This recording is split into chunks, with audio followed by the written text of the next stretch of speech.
नमस्कार दोस्तों, बहुत बहुत स्वागत है आपका। दोस्तों एनसीईआरटी इस सीरीज का ये दूसरा वीडियो है। पहले वीडियो में हमने फिजिक्स के 1000 यानी कि 1000 वन लाइनर क्वेश्चंस को किया था चैप्टर वाइज, साथ में और भी कुछ इंपॉर्टेंट क्वेश्चंस को देखा था। आज दूसरे दिन की क्लास या फिर कह सकते हैं सेकंड वीडियो में, खैर काफ़ी लंबे समय बाद मैं ये सीरीज कंटिन्यू कर रहा हूँ। 1000 क्वेश्चन बायोलॉजी को देखेंगे। इस वीडियो की बात करें, आपके रेलवे परीक्षा के लिए तो इम्पोर्टेंट है ही, साथ में सारे परीक्षा कोई भी एग्जाम्स अगर जो आप वनडे देने जा रहे हो तो सबके लिए इम्पोर्टेंट है। इसलिए वीडियो को शुरू से अंत तक देखिएगा। अगर जो आप यहाँ पे आ गए हो तो मैं आपसे एक और रिक्वेस्ट करूंगा, निवेदन करूंगा कि आप इस वीडियो को एयरफोन लगा के देखिएगा। एयरफोन इसलिए क्योंकि वन लाइनर क्वेश्चन है, मैं इस तरीके से रिपीट करने की कोशिश करूंगा। जो सिंपल क्वेश्चन होंगे उनको रिपीट नहीं करूंगा, वो तो आपका रिवीजन हो जाएगा। लेकिन जो ऐसे क्वेश्चन होंगे उनको मैं एक दो बार रिपीट करने की कोशिश करूंगा जिससे आपको याद हो जाए। ठीक है, तो इसलिए एयरफोन लगा के एकदम ध्यान से बैठ जाइए। कंप्लीट वीडियो लंबा होने वाला, 1 घंटे 1.5 घंटे का वीडियो जा सकता है, इसलिए अच्छे से देखिए। और एक बात और, आप लोग शेयर जरूर करिएगा और चैनल को सब्सक्राइब कर लीजिए, जिससे और भी आगे जो भी वीडियो जाती है उसका नोटिफिकेशन आपको मिलता रहे। ठीक, तो फिर से मैं बता देता हूं, ये आपके सभी एक दिवसीय परीक्षाओं के लिए है। अब यहाँ पे डिमांड आती है, सर इस जो आप वीडियो बना रहे हो इसके पीडीएफ भी, तो कंप्लीट पीडीएफ आपको यहाँ पे मिल जाएगा। लिंक आपको डिस्क्रिप्शन में मिल जाएगा। सामान्य विज्ञान स्पेशल सारी परीक्षाओं के लिए, तो डिस्क्रिप्शन में जाइए, यहाँ पे ये पीडीएफ मिल जाएगा, ले सकते हैं। साथ में रेलवे परीक्षा स्पेशल यहाँ पे करंट अफेयर्स की पीडीएफ बनाई गई है। इसमें 221 पेज का ये नोट्स है, अभी अपडेट होकर 230 पेज हो गया है। तो अपडेटेड पीडीएफ आपको मिलेगी। अगर जो आपको अपडेटेड नहीं मिलती तो आप मुझे डायरेक्ट व्हाट्सएप पे मैसेज कर लीजिएगा। मैं व्हाट्सएप नंबर यहाँ पे नीचे दे दिया है, तो अपडेटेड जो भी आपको सेंड कर दिया। देखो सितंबर तक ये बना था, हमने अक्टूबर नवंबर और इसमें ऐड करा दिया। ठीक है, तो अक्टूबर 2019 से लेकर नवंबर 2020 तक का कंप्लीट करंट अफेयर्स का पीडीएफ है। लिंक आपको डिस्क्रिप्शन में मिल जाएगा। 221 पेज का है, 56 टॉपिक है, उसके बाद आपका मंथली वाइज करंट अफेयर्स है। ठीक है, टॉपिक अलग है। साथ में एक और बात, हमारे इंस्टाग्राम हैंडल पर भी आप फॉलो कर सकते हैं, एग्जाम गुरु सुधीर 1 सर्च करके। यहाँ पर भी आप हमसे कुछ भी सवाल जवाब पूछ सकते हैं। और यहाँ पे ये वाला टेलीग्राम ग्रुप मस्ट है आपको ज्वाइन करना, किसी भी एग्जाम्स की तैयारी करते हो, स्पेशली रेलवे के लिए, क्योंकि इसी में सारे वीडियोज के लिंक और जो इंपॉर्टेंट फ्री वाले पीडीएफ होते हैं यहाँ पर सेंड किए जाते हैं। ठीक, तो आशा आई होप अपने चैनल को सब्सक्राइब कर लिया होगा। आइए सेशन को शुरू करते हैं। बहुत इंपॉर्टेंट सेशन होने वाला है, और एक जैसा कि मैंने बोला था आपको, आपने सब्सक्राइब तो कर ही लिया होगा। तो चलिए शुरू करते हैं। तो स्टार्ट जो हम करेंगे चैप्टर वाइज करेंगे, उसके बाद अगर जो कुछ क्वेश्चन बचते हैं तो उनको हम कर लेंगे। तो सबसे पहला जो टॉपिक आपका आता है बायोलॉजी में बात करें तो जीवधारियों का वर्गीकरण। तो चलिए शुरू करते हैं। पहला प्रश्न आपके सामने है, जीव विज्ञान का सर्वप्रथम प्रयोग किया था। तो जीव विज्ञान शब्द की बात हो रही है, बायोलॉजी शब्द की बात हो रही है, सर्वप्रथम किसने प्रयोग किया था? तो लैमार्क तथा ट्रेविरेनस ने। तो जीव विज्ञान शब्द का सर्वप्रथम प्रयोग किया था लैमार्क तथा ट्रेविरेनस ने।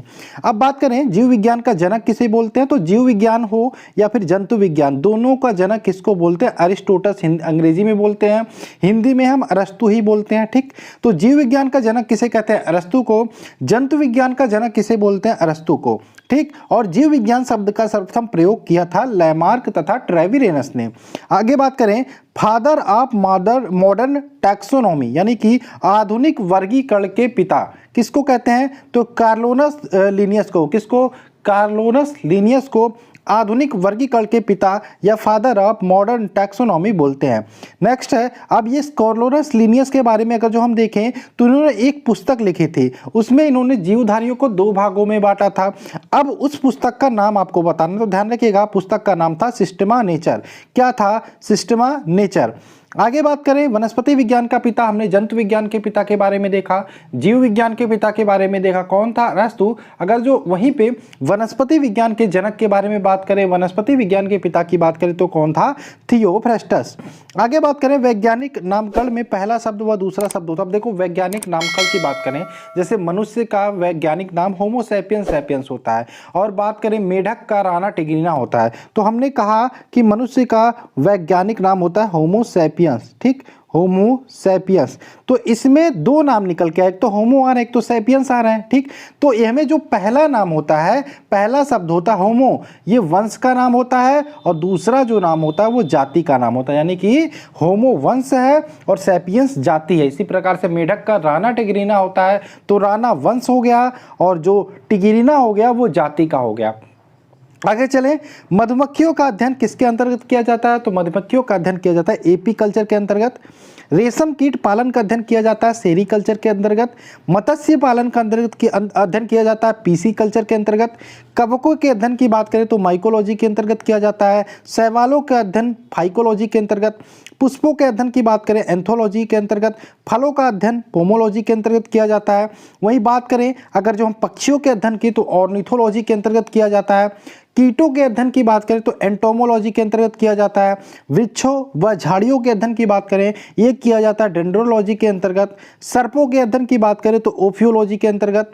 छिपकलियों का अध्ययन ध्यान रखिएगा सोरोलॉजी के। ये सारे इंपॉर्टेंट थे, इनको मैंने करा दिया।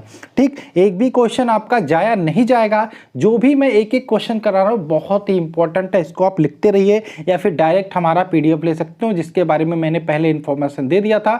डिस्क्रिप्शन में लिंक मिल जाएगी, वहाँ से ले सकते हैं। अब आइए देख लेते हैं, जैसा कि मैंने बोला मनुष्य का वैज्ञानिक नाम होमो सैपियंस होता है। कुछ वैज्ञानिक नाम भी देख लेते हैं जो बार बार पूछे जाते हैं। तो मेढक का बता दिया था मैंने, राना टिग्रिना। मनुष्य का होमो सैपियंस होता है। बिल्ली का ध्यान रखिएगा फेलिस डोमेस्टिका, फेलिस डोमेस्टिका। ठीक, अब यहाँ पे अगर जो हम बात करें गाय का, देखिए गाय हमारी माता है, बोलते हैं ना गाय हमारी माता है, तो इसको रिलेट कर सकते हैं गाय हमारी बॉस है, तो इसका आएगा आपका गाय का बॉस इंडिकस। तो गाय का वैज्ञानिक नाम हो जाएगा बॉस इंडिकस। मक्खी का हो जाएगा म से मक्खी, म से मस्का, म से मक्खी, म से मस्का यानी कि मस्का डोमेस्टिका। कुत्ता का कैनिस फैमिलीज, मेढक का राना टिग्रिना, मनुष्य का होमो सैपियंस, बिल्ली का फेलिस डोमेस्टिका। ठीक, आगे चले, आगे कुछ और है। आम का जैसे हो गया, आम का हो गया मैग्नीफेरा इंडिका। मटर का पीसम सताइवम, धान का ओराया सताइवम, सरसों का ब्रासिका कैप्स्ट्रियम। ठीक है, बहुत इंपॉर्टेंट है, इसको आप देख लीजिए एक बार। फिर से हम बोलने की कोशिश करते हैं जिससे आपका रिवीजन हो जाए और याद हो जाए आपको। आम का हमने क्या बोला? Mangifera indica. मटर का क्या बोला? पैसम सताइवम। धान का क्या बोला? ओराया सताइवा। और सरसों का क्या बोला हमने? ब्रासिका कैप्स्टिसा। ठीक है, तो यहाँ पे आगे चलते हैं। जीवाणु की बात हो, साइनोबैक्टीरिया की बात हो या आर्कीबैक्टीरिया की बात करूँ तो ये किस जगत के प्राणी हैं? तो ये मोनेरा जगत के प्राणी हैं। किस जगत के? मोनेरा। किसकी किसकी बात हुई है? जीवाणु, साइनोबैक्टीरिया तथा आर्कीबैक्टीरिया किसके अंतर्गत आते हैं? ये मोनेरा जगत के अंतर्गत आते हैं, मोनेरा जगत के प्राणी हैं। आगे चले, पादप व जंतु के बीच की कड़ी, कई बार पूछा गया क्वेश्चन है यूग्लिना। पादप व जंतु के बीच की कड़ी होती है यूग्लिना।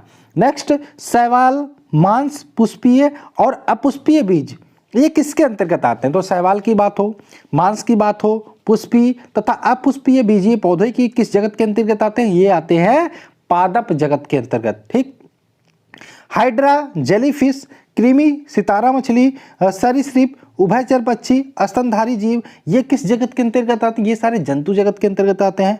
वहीं वर्गीकरण की आधारभूत इकाई किसे मानी जाती है? वो मानी जाती है जाति को। किसको? जाति को मानी जाती है, यानी कि वर्गीकृत जो किया जाता है जंतुओं को या फिर किसी को, वो उसकी जो मेन इकाई होती है मुख्यतः वो जाति को बनाकर हम करते हैं। नेक्स्ट है, कवक की कोशिका भित्ति किसकी बनी होती है? ये बनी होती है काइटिन की। नीलहरित शैवाल की बात करें कि किससे संबंधित है? तो ये मोनेरा से संबंधित है। एक कोशिकीय जीव की बात करें किसके अंतर्गत आते हैं? ये आते हैं प्रोटिस्टा के अंतर्गत। बहुकोशिकीय तथा यूकैरियोटिक जीव जंतु जो होते हैं वो आते हैं, तो ये एनिमिलिया या जंतु के अंतर्गत आते हैं। पौधे अर्धसूत्री विभाजन के लिए उपयुक्त भाग है, जो पौधे का अर्धसूत्री विभाजन के लिए उपयुक्त भाग होता है वो होता है परागकोश। आलू एक प्रकार का क्या है? तो आलू एक प्रकार का कंद है। ध्यान रखिएगा, जड़ नहीं होता। बहुत सारे लोग जड़ लगा देते हैं ये सोच के कि वो मिट्टी के अंदर होता है, लेकिन वो कंद होता है। ध्यान रखिएगा, आलू कंद है। अभी इसके बारे में हम देखेंगे इसी वीडियो में कि कौन से फल का कौन सा भाग खाने योग्य होता है। ठीक, अफीम का वनस्पति नाम क्या होता है? तो एम्बेलिका एफिसिनेलिस, एम्बेलिका एफिसिनेलिस ये अफीम का वनस्पतिक नाम होता है। नेक्स्ट है, थैलोफाइटा वर्ग के पौधे होते हैं तो मुख्यतः जलीय होते हैं। जंतु जगत का सबसे बड़ा संघ होता है तो आर्थ्रोपोडा होता है। नेक्स्ट, ऑक्टोपस किस संघ का जंतु है? तो ऑक्टोपस की बात करिए ये मोलस्का संघ का जंतु है। ये पहला टॉपिक हो गया, यानी कि पहला चैप्टर हो गया। नेक्स्ट टॉपिक की बात करें, नेक्स्ट चैप्टर की बात करिए, हमारा कोशिका विज्ञान है। बहुत इंपॉर्टेंट है, यहाँ से प्रश्न बनते हैं। कोशिका का शक्ति गृह या पावर हाउस किसे बोलते हैं? तो माइटोकॉन्ड्रिया के बोलते हैं। किसको कोशिका की आत्महत्या की थैली बोलते हैं? तो ये बोलते हैं लाइसोसोम को। नेक्स्ट, कौन सी कोशिका वनस्पति व पशु दोनों में उपस्थित होती है? तो इसको बोलते हैं सूत्रकणिका। नेक्स्ट है, कोशिका क्या है? तो कोशिका जीवधारियों की रचनात्मक व कार्यात्मक इकाई होती है, इसको आप ध्यान रखिएगा। कोशिका की खोज किसने व कब की थी? तो रॉबर्ट हुक ने 1665 में कोशिका की खोज की थी। किसने? रॉबर्ट हुक ने 1665 में। नेक्स्ट बात करें, रॉबर्ट हुक ने कोशिका की खोज की थी, तो सबसे पहले यहाँ पे देखिए जो कोशिका की खोज की थी रॉबर्ट हुक ने, वो एक प्रकार की निर्जीव कोशिका थी और उन्होंने बोतल के कार्क में की थी। और सजीव कोशिका अगर जो आपने आ जाए, सबसे पहले सर्वाधिक सजीव कोशिका की खोज किसने की थी? तो इसको ध्यान रखिएगा, ल्यूवेनहॉक ने की थी। ठीक, तो ये रॉबर्ट हुक ने कोशिका की खोज की थी। डायरेक्ट पूछे तो रॉबर्ट हुक ही आंसर लगाएंगे, लेकिन निर्जीव पूछे तो भी रॉबर्ट हुक, अगर जो सजीव पूछे तो ध्यान रखिएगा ल्यूवेनहॉक, आपको याद रखना है। ठीक, तो कोशिका का मुख्य भाग होता है केंद्रक। केंद्रक में क्या पाया जाता है? तो केंद्रक की बात करें जब भी, तो डीएनए, आरएनए व गुणसूत्र तीनों पाया जाता है। केंद्रक के मुख्यतः कितने भाग होते हैं? 4 भाग होते हैं। राइबोसोम मिलकर बना होता है, तो राइबोसोम की बात करें आरएनए और प्रोटीन से मिलकर बना होता है। माइटोकांड्रिया की खोज किसने की थी? तो अल्टमैन ने माइटोकांड्रिया की खोज की थी। सबसे छोटी कोशिका होती है तो माइक्रोप्लाज्मा गैलासेप्टिका, जिसको हम पीपीएलओ भी बोलते हैं, ये सबसे छोटी आपकी क्या होती है? कोशिका होती है। सबसे बड़ी कोशिका की बात करें तो शुतुरमुर्ग का अंडा या फिर ऑस्ट्रिच एग की बात करें तो ये सबसे बड़ी कोशिका होती है।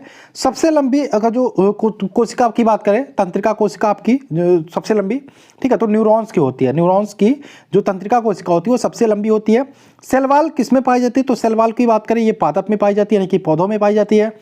हरे पौधों की भित्ति किसकी बनी होती है? तो हरे पौधों की भित्ति होती है वो सेलुलोज की बनी होती है।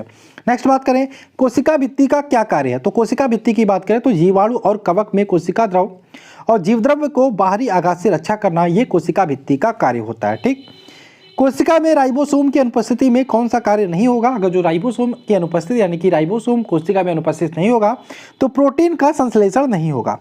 आगे बात करें, जीवद्रव्य का नामकरण किसने किया था? तो जीवद्रव्य के नामकरण की बात करें पुरकिंजे ने किया था। जीवद्रव्य में कार्बनिक व अकार्बनिक और कार्बनिक यौगिकों का अनुपात होता है। अगर जो आप ये वीडियो देख रहे होंगे, क्वेश्चंस आपके सामने आ रहे होंगे, तो आपको पता होगा कितने इंपॉर्टेंट क्वेश्चन आप यहाँ पे कर रहे हो। तो जीवद्रव्य में अकार्बनिक और कार्बनिक यौगिकों का जो अनुपात होता है 81:19 होता है। कोशिका के अध्ययन को कहते हैं तो साइटोलॉजी कहते हैं। सबसे लंबी कोशिका होती है तो तंत्रिका तंत्र की कोशिका या नर्वस सिस्टम की कोशिका सबसे लंबी होती है। कोशिका सिद्धांत का प्रतिपादन किया था तो स्लाइडन तथा स्वान ने कोशिका सिद्धांत का प्रतिपादन किया था। नेक्स्ट बात करें, तारकाय या सेंट्रोसोम पाया जाता है तो ये केवल जंतुओं में पाया जाता है, जंतु कोशिका में पाया जाता है। प्रोटीन की फैक्ट्री कहा जाता है किसको? राइबोसोम को प्रोटीन की फैक्ट्री कहा जाता है। कोशिका के अणुओं का यातायात प्रबंधक किसको बोलते हैं? तो गाल्जी काय को कोशिका के अणुओं का यात्रा प्रबंधक बोलते हैं। स्तनधारियों के आरबीसी में नहीं पाया जाता तो स्तनधारियों के आरबीसी में लाइसोसोम नहीं पाया जाता। नेक्स्ट बात करें, पत्तियों का हरा रंग होता है तो पत्तियों का हरा रंग पर्णहरित या क्लोरोफिल के कारण होता है। पादप की रसोई किसे बोलते हैं? हरित लवक को बोलते हैं पादप की रसोई।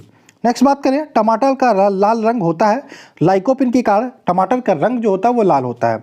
नेक्स्ट, पत्तियों का रंग पीला होता है तो पत्तियों के रंग के पीला की बात करें कैरोटीन के कारण होता है। ये सारे क्वेश्चन बहुत ही सिंपल आपको आते होंगे। मनुष्यों में गुणसूत्रों की संख्या होती है 23 जोड़ी गुणसूत्र होते हैं, जिसमें 22 जोड़ी जो होते हैं ऑटोसोम होते हैं और एक जोड़ी की बात करें वो सेक्स क्रोमोसोम होता है। सेक्स क्रोमो अभी हम आगे डिस्कस करेंगे, अभी छोड़ो इसके बारे में, इसमें दिया है तो खैर इसके बारे में आगे डिस्कस कर लेंगे। ठीक, तो 23 जोड़ी गुणसूत्र होते हैं। वंशागति का वाहक किसे बोलते हैं? तो गुणसूत्रों को वंशागति का वाहक बोलते हैं। डीएनए की द्विकुंडली संरचना या डबल हेलिक्स मॉडल को किसने प्रतिपादित किया था? तो वाटसन और क्रिक ने। किसने किया था? वाटसन तथा क्रिक ने। प्रोटीन बनने की अंतिम क्रिया को कहते हैं तो प्रोटीन बनने की अंतिम क्रिया को ट्रांसलेशन कहते हैं। डीएनए का पूरा नाम पूछे या आरएनए का पूरा नाम पूछे, ध्यान रखिएगा डीएनए का होता है डीऑक्सीराइबोन्यूक्लिक एसिड, आरएनए का पूरा नाम होता है राइबोन्यूक्लिक एसिड। ठीक, आगे चले, क्वेश्चन नंबर नेक्स्ट टॉपिक ही है जैव विकास और अनुवांशिकी। ठीक, तो सर्वप्रथम प्रकाश संश्लेषी जीव कौन थे? तो सर्वप्रथम प्रकाश संश्लेषी जीव थे साइनोबैक्टीरिया। पक्षियों का विकास हुआ था, पक्षियों के विकास की बात करें सरीसृपों से हुआ था। जल स्थलचर जीवों का विकास हुआ था तो मत्स्य वर्ग से हुआ था। नेक्स्ट, स्तनी वर्ग के जंतुओं का विकास हुआ था, ये हुआ था सरीसृपों से। नेक्स्ट बात करें, प्राचीन जीवों व पादपों के अवशेषों के अध्ययन को कहते हैं तो जीवाश्म विज्ञान बोलते हैं। नेक्स्ट, उपार्जित लक्षणों के अध्ययन को क्या कहते हैं? तो उपार्जित लक्षणों के अध्ययन को टोटोलॉजी बोलते हैं। क्या बोलते हैं? टोटोलॉजी। नेक्स्ट बात करें, उत्परिवर्तन के सिद्धांत का प्रतिपादन किया था कि ये किया था ह्यूगो डी ब्रिज ने।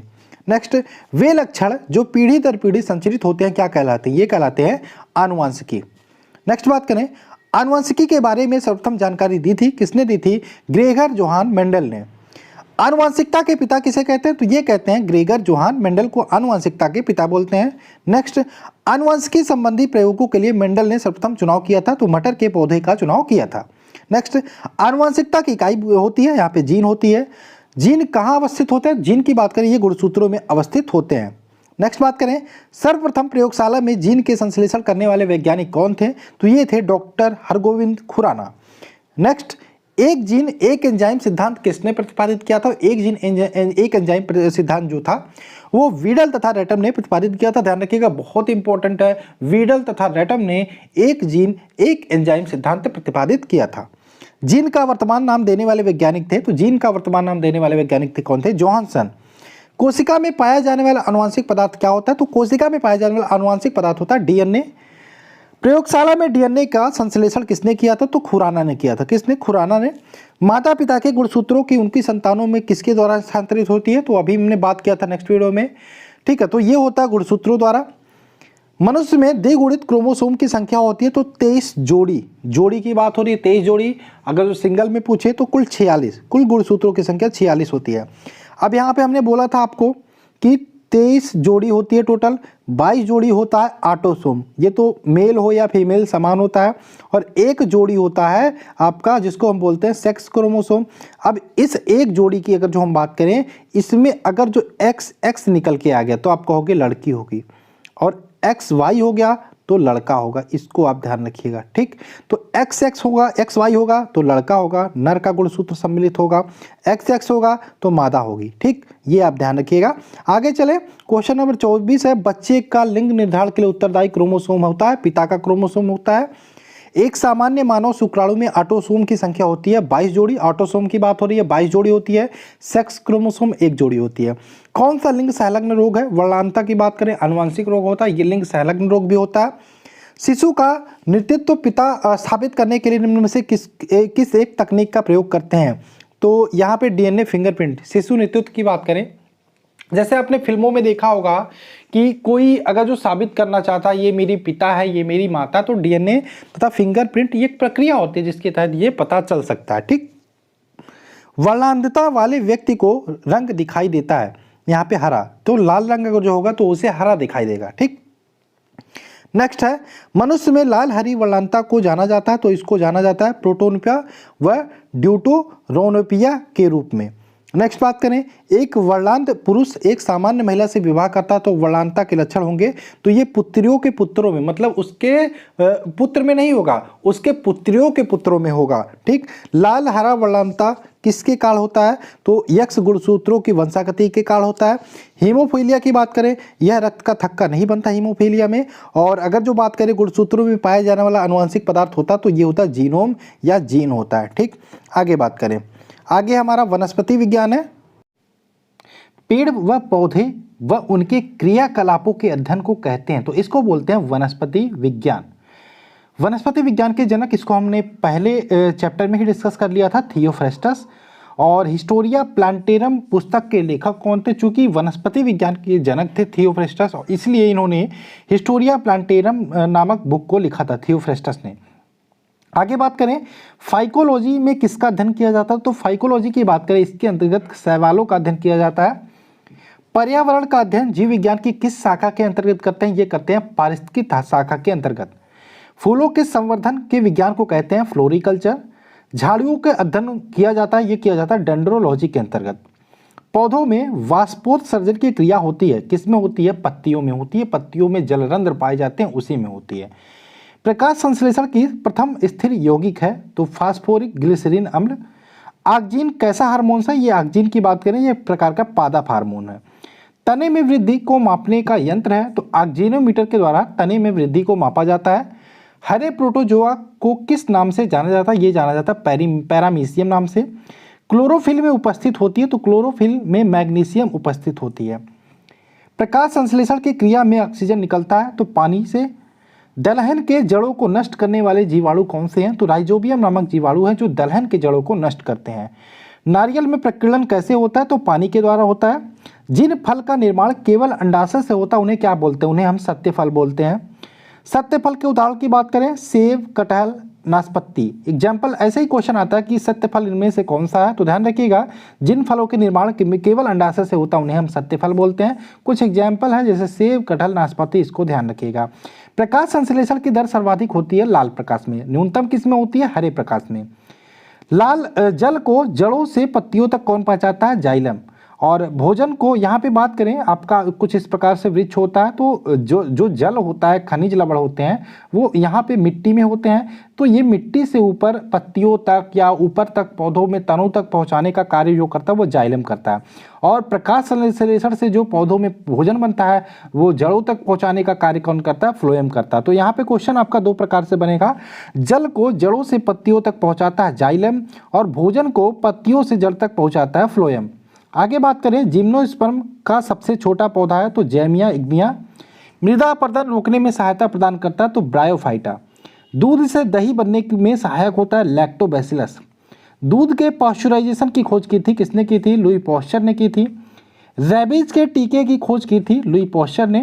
प्रोटीन का सबसे अच्छा स्रोत है सोयाबीन।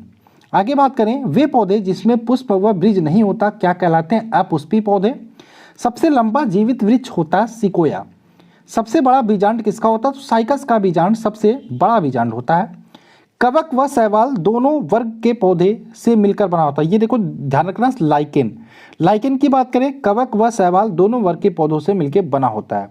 अफीम प्राप्त होती है तो अफीम कच्चे फलों के लैक्टस से अफीम प्राप्त होती है। तंबाकू में सुगंध पैदा करने वाले बैक्टीरिया होते हैं तो ये होते हैं बैसिलस मेगाथेरियम। चाय व गेहूं किस मूल के पौधे हैं? तो ध्यान रखिएगा, चावल व गेहूं सोलेनेसी मूल के पौधे हैं। जड़ की कोशिका में उपस्थित लवण को कहते हैं ल्यूकोप्लास्ट। गन्ने की चीनी किसके संयोग से बनती है? तो गन्ने की चीनी किसके संयोग से बनती है? तो ग्लूकोज व फ्रक्टोज के संयोग से बनती है। एकमात्र हार्मोन जो गैसीय रूप में पाया जाता है एथिलीन। अम्ल वर्षा के लिए कौन उत्तरदायी है? तो सल्फर व नाइट्रोजन की ऑक्साइड अम्ल वर्षा के लिए जिम्मेदार है। नेक्स्ट बात करें, हरित गृह प्रभाव के लिए जिम्मेदार माना जाता है तो ये माना जाता है CO2 यानी कि कार्बन डाइऑक्साइड को। फलों के अध्ययन को कहते हैं पोमोलॉजी। मरुस्थलीय पौधों के अध्ययन को कहते हैं जीरोफाइट्स। पत्तों में पर्णहरित होता है कोशिका में। सबसे छोटा नग्नबीजी पौधा होता है जेमिया पिग्मिया। सबसे लंबा गुणसूत्र होता है ट्राइलियम। सबसे छोटा गुणसूत्र की बात करें शैवालों में होता है। सबसे छोटा आवृत बीजी पौधा कौन सा होता है? लेमना होता है, एक प्रकार का जलीय पौधा है। सबसे बड़ा आवृत बीजी पौधा की बात करें तो यूकेलिप्टस होता है। सबसे छोटा पुष्प, ये बार बार पूछा जाता है, तो उल्फिया सबसे छोटा पुष्प है। सबसे बड़ा पुष्प की बात करें तो रेफ्लेसिया सबसे बड़ा पुष्प है। पौधे का कौन सा भाग श्वसन करती है? तो पत्ती श्वसन करती है। और सिंकोना या सिकोया वृक्ष के किस भाग से कुनन प्राप्त किया जाता है? तने की छाल से। और वृक्षों की छाल पर उगने वाले कवक को कहते हैं कार्टिकेल्स। आगे चलें, सबसे बड़ा बीजांड होता है तो साइकस का बीजांड सबसे बड़ा होता है। और अगर जो हम बात करें इसी साइकस के जो तनी मंड होता है उससे हम साबूदाना प्राप्त करते हैं, इसको भी आप ध्यान रखिएगा। भारतीय वनस्पति सर्वेक्षण का मुख्यालय, संस्थान का मुख्यालय कहाँ है? कोलकाता में। हाइड्रोपोनिक्स संबंधित है तो मिट्टी के बिना पौधों की वृद्धि, ये किसके अंतर्गत करते हैं? हाइड्रोपोनिक्स के अंतर्गत करते हैं। वन अनुसंधान संस्थान कहाँ स्थित है? देहरादून में। किसके कारण फूलों में रंग होता है? तो एंथोसाइनिन के कारण फूलों में रंग होता है। पौधे के किस भाग से हल्दी पाया जाता है? तो तने से हल्दी पाया जाता है। पौधे जो खारे पानी से पैदा होते हैं उसे कहते हैं हैलोफाइट्स। प्रकाश संश्लेषण के दौरान कौन सी गैस निकलती है? तो ऑक्सीजन गैस निकलती है। पत्तियों के छिद्र जिनके द्वारा जल द्रव के रूप में कभी कभी बाहर निकलता है उन्हें क्या बोलते हैं? तो जलरंध्र बोलते हैं, जिसे हाइडेथोड बोलते हैं, हाइड्रोथोड भी बोलते हैं। हरे पौधों को कृत्रिम ढंग से पकाने में प्रयुक्त होती है तो एसिटिलीन का प्रयोग किया जाता है। थार मरुस्थल की हरियाली बनती है तो अरुद्भिद से। फर्न पौधा किससे संबंधित है? तो ये संबंधित है टेरिडोफाइडा से। नेक्स्ट बात करें, पौधों में नाइट्रोजन किस रूप में प्रयोग किया जाता है? नाइट्रेट के रूप में। आलू का बदला हुआ रूप है तो ये तने का बदला हुआ रूप है। अंतरिक्ष यात्री अपने कैबिन में किस शैवाल को उगाते हैं? तो क्लोरेला नामक शैवाल को उगाते हैं। कवक अध्ययन को क्या कहते हैं? माइकोलॉजी। पौधों कवक में भोजन संचित रहता है तो ग्लाइकोजन के रूप में कवक में भोजन संचित रहता है। प्रकाश संश्लेषण के लिए आवश्यक है तो प्रकाश संश्लेषण के लिए कार्बन डाइऑक्साइड, पानी, सूर्य का प्रकाश व क्लोरोफिल, ये सारे आवश्यक हैं। जलीय पौधे CO2 कहाँ से लेते हैं? तो ये जल में घुली CO2 को लेते हैं। पौधों की आयु निर्धारण की विधि कहलाती है तो डेंड्रोक्रोनोलॉजी कहलाती है। पौधों की वृद्धि को नियंत्रित करने वाले हार्मोन्स है तो ऑक्सीजन हार्मोन्स है। ऑक्सीजन का निर्माण होता है पौधों के ऊपरी भाग में। नेक्स्ट बात करें, बौने पौधों को लंबा करने वाले व फूल बनाने में मदद करता है, कौन करता है? निब्रेलिन्स हार्मोन्स। आगे बात करें, ऑक्सीजन की उपस्थिति कोशिका विभाजन व विकास में मदद करती है तो साइटोकाइनिन के। आगे चलें, इसमें क्वेश्चंस ज़्यादा है क्योंकि ये इंपॉर्टेंट टॉपिक है, ठीक। वनस्पति विज्ञान। पौधों में आरएनए एवं प्रोटीन बनाने में सहायक हार्मोन्स होते हैं तो ये होते हैं साइटोकाइनिन। वृद्धि हार्मोन किसे बोलते हैं? तो एबिसिसिक एसिड को वृद्धि हार्मोन्स बोलते हैं। पौधों में एक पात्र ऐसा हार्मोन्स जो गैसीय अवस्था में पाया जाता है, एथिलीन। फूलों को खिलाने वाले हार्मोन्स को कहते हैं फ्लोरीजेंस। पौधों में जख्म भरने का काम कौन करता है? ट्राउमेन करता है। तंबाकू की पत्तियों में होने वाले रोग का कारण है टोबैको मोजैक वायरस। नेक्स्ट बात करें, लौंग प्राप्त होती है तो फूल की कली से लौंग प्राप्त होती है। आगे बात करें, कुछ फल व उनके खाने योग्य भाग की बात कर लेते हैं। तो सेब की बात करें तो सेब का पुष्पासन खाया जाता है। नाशपाती की बात करें, इसका भी पुष्पासन वाला भाग खाया जाता है। आम की बात करें, इसकी मध्य फल भित्ति खाई जाती है। अमरूद की बात करें तो फल भित्ति व बीजांडासन खाया जाता है। अंगूर की बात करें तो फल भित्ति व बीजांडासन खाया जाता है। पपीता की बात करें, इसकी मध्य फल भित्ति खाई जाती है। नारियल की बात करें तो भ्रूण पोषण खाया जाता है। और केला की बात करें, मध्य व अंतः फल भित्ति खाया जाता है। एक बार आप इसका स्क्रीनशॉट ले लीजिएगा, इसको आप खुद से याद करने की कोशिश करिएगा। याद क्या, मैं 2 बार पढ़ देता हूँ, आप एक बार और पढ़ेंगे, याद हो जाएगा। गेहूं की बात करें, इसका भ्रूण व भ्रूण पोषण दोनों खाया जाता है। काजू की बात करें, पुष्पवृंत व बीजपत्र दोनों खाया जाता है। लीची की बात करें, एरील खाया जाता है, ये बहुत पूछा जाता है। लीची ध्यान रखिएगा, एरील। चना की बात करें, बीजपत्र व भ्रूण खाया जाता है। मूंगफली की बात करें, बीजपत्र व भ्रूण खाया जाता है। शहतूत की बात करें, रसीले परिंद पुंज खाए जाते हैं। कटहल की बात करें, ये भी इंपॉर्टेंट है, कटहल भी परिंदल पुंज। और नारंगी की बात करें या संतरे की बात करें, जूसी हेयर खाया जाता है, ठीक है। तो यहाँ पे ये सारे आप देख लीजिएगा, इसकी स्क्रीनशॉट ले लीजिए, इंपॉर्टेंट है। अब आते हैं, पौधों में तत्वों की कमी से कौन से रोग उत्पन्न हो जाती है, ये भी पूछा जाता है। तो रोग की बात करें, आम एवं बैगन में लिटिल लीफ नामक रोग हो जाता है। लिटिल लीफ किसमें? आम एवं बैगन में। अब ये किसकी कमी के कारण होता है? जस्ते की कमी के कारण, ठीक। नींबू में कौन सा रोग होता है? डाईबैक, ये तांबे की कमी के कारण हो जाता है। नींबू में लिटिफ और लीफ नामक एक रोग होता है, ये तांबे की कमी से हो जाता है। फूल गोभी में ब्राउनिंग नामक रोग बोरॉन की कमी से हो जाता है। मटर में मार्स रोग हो जाता है, ये मैग्नीज की कमी के कारण हो जाता है। लीची में पत्ती जल जाती है, उसकी पोटेशियम की कमी के कारण। धान में खैरा रोग बहुत फेमस है, ये जस्ते के कारण होता है, जस्ते की कमी के कारण। आलू में ब्लैक हट रोग हो जाता है, ये भंडारण में O2 की कमी के कारण ब्लैक हट नामक रोग हो जाता है। आंवले में निक्रोसिन हो जाता है, ये बोरोन की कमी के कारण। सलजम में वाटर कोर हो जाता है, मैग्नीज के कारण। गाजर में कोटर स्पॉट हो जाता है, ये कैल्शियम के कारण। मक्का में व्हाइट बड हो जाता है, ये जस्ता के कारण। चुकंदर में हट रॉट हो जाता है, ये बोरॉन के कारण होता है, ठीक। आगे चलें, अब पारिस्थितिकी यानी कि ये भी इंपॉर्टेंट टॉपिक है, यहाँ से भी प्रश्न बनते हैं। चलिए इसको देख लेते हैं। भारत में पर्यावरण संरक्षण अधिनियम कब पारित किया गया था? 1986 में। विश्व पर्यावरण दिवस मनाया जाता है 5 जून को। विश्व पर्यावरण संरक्षण दिवस मनाया जाता है 20 नवंबर को। पारिस्थितिकी शब्द का सर्वप्रथम प्रतिपादन किया था किसने? बहुत इंपॉर्टेंट है, रिटर ने।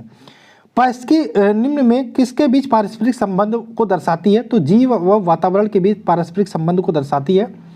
पारिस्थितिकी तंत्र शब्दावली किसने प्रस्तुत की थी? टेंसले ने। पारिस्थितिकी तंत्र के 2 घटक कौन कौन से हैं? तो जैविक घटक और अजैविक घटक। किसी पारिस्थितिकी तंत्र में ऊर्जा के प्रवाह की श्रृंखला क्या कहलाती है? तो उत्पादक, उपभोक्ता और अपघटक, ये 3 श्रृंखला, ये प्रवाह की श्रृंखला कहलाती है।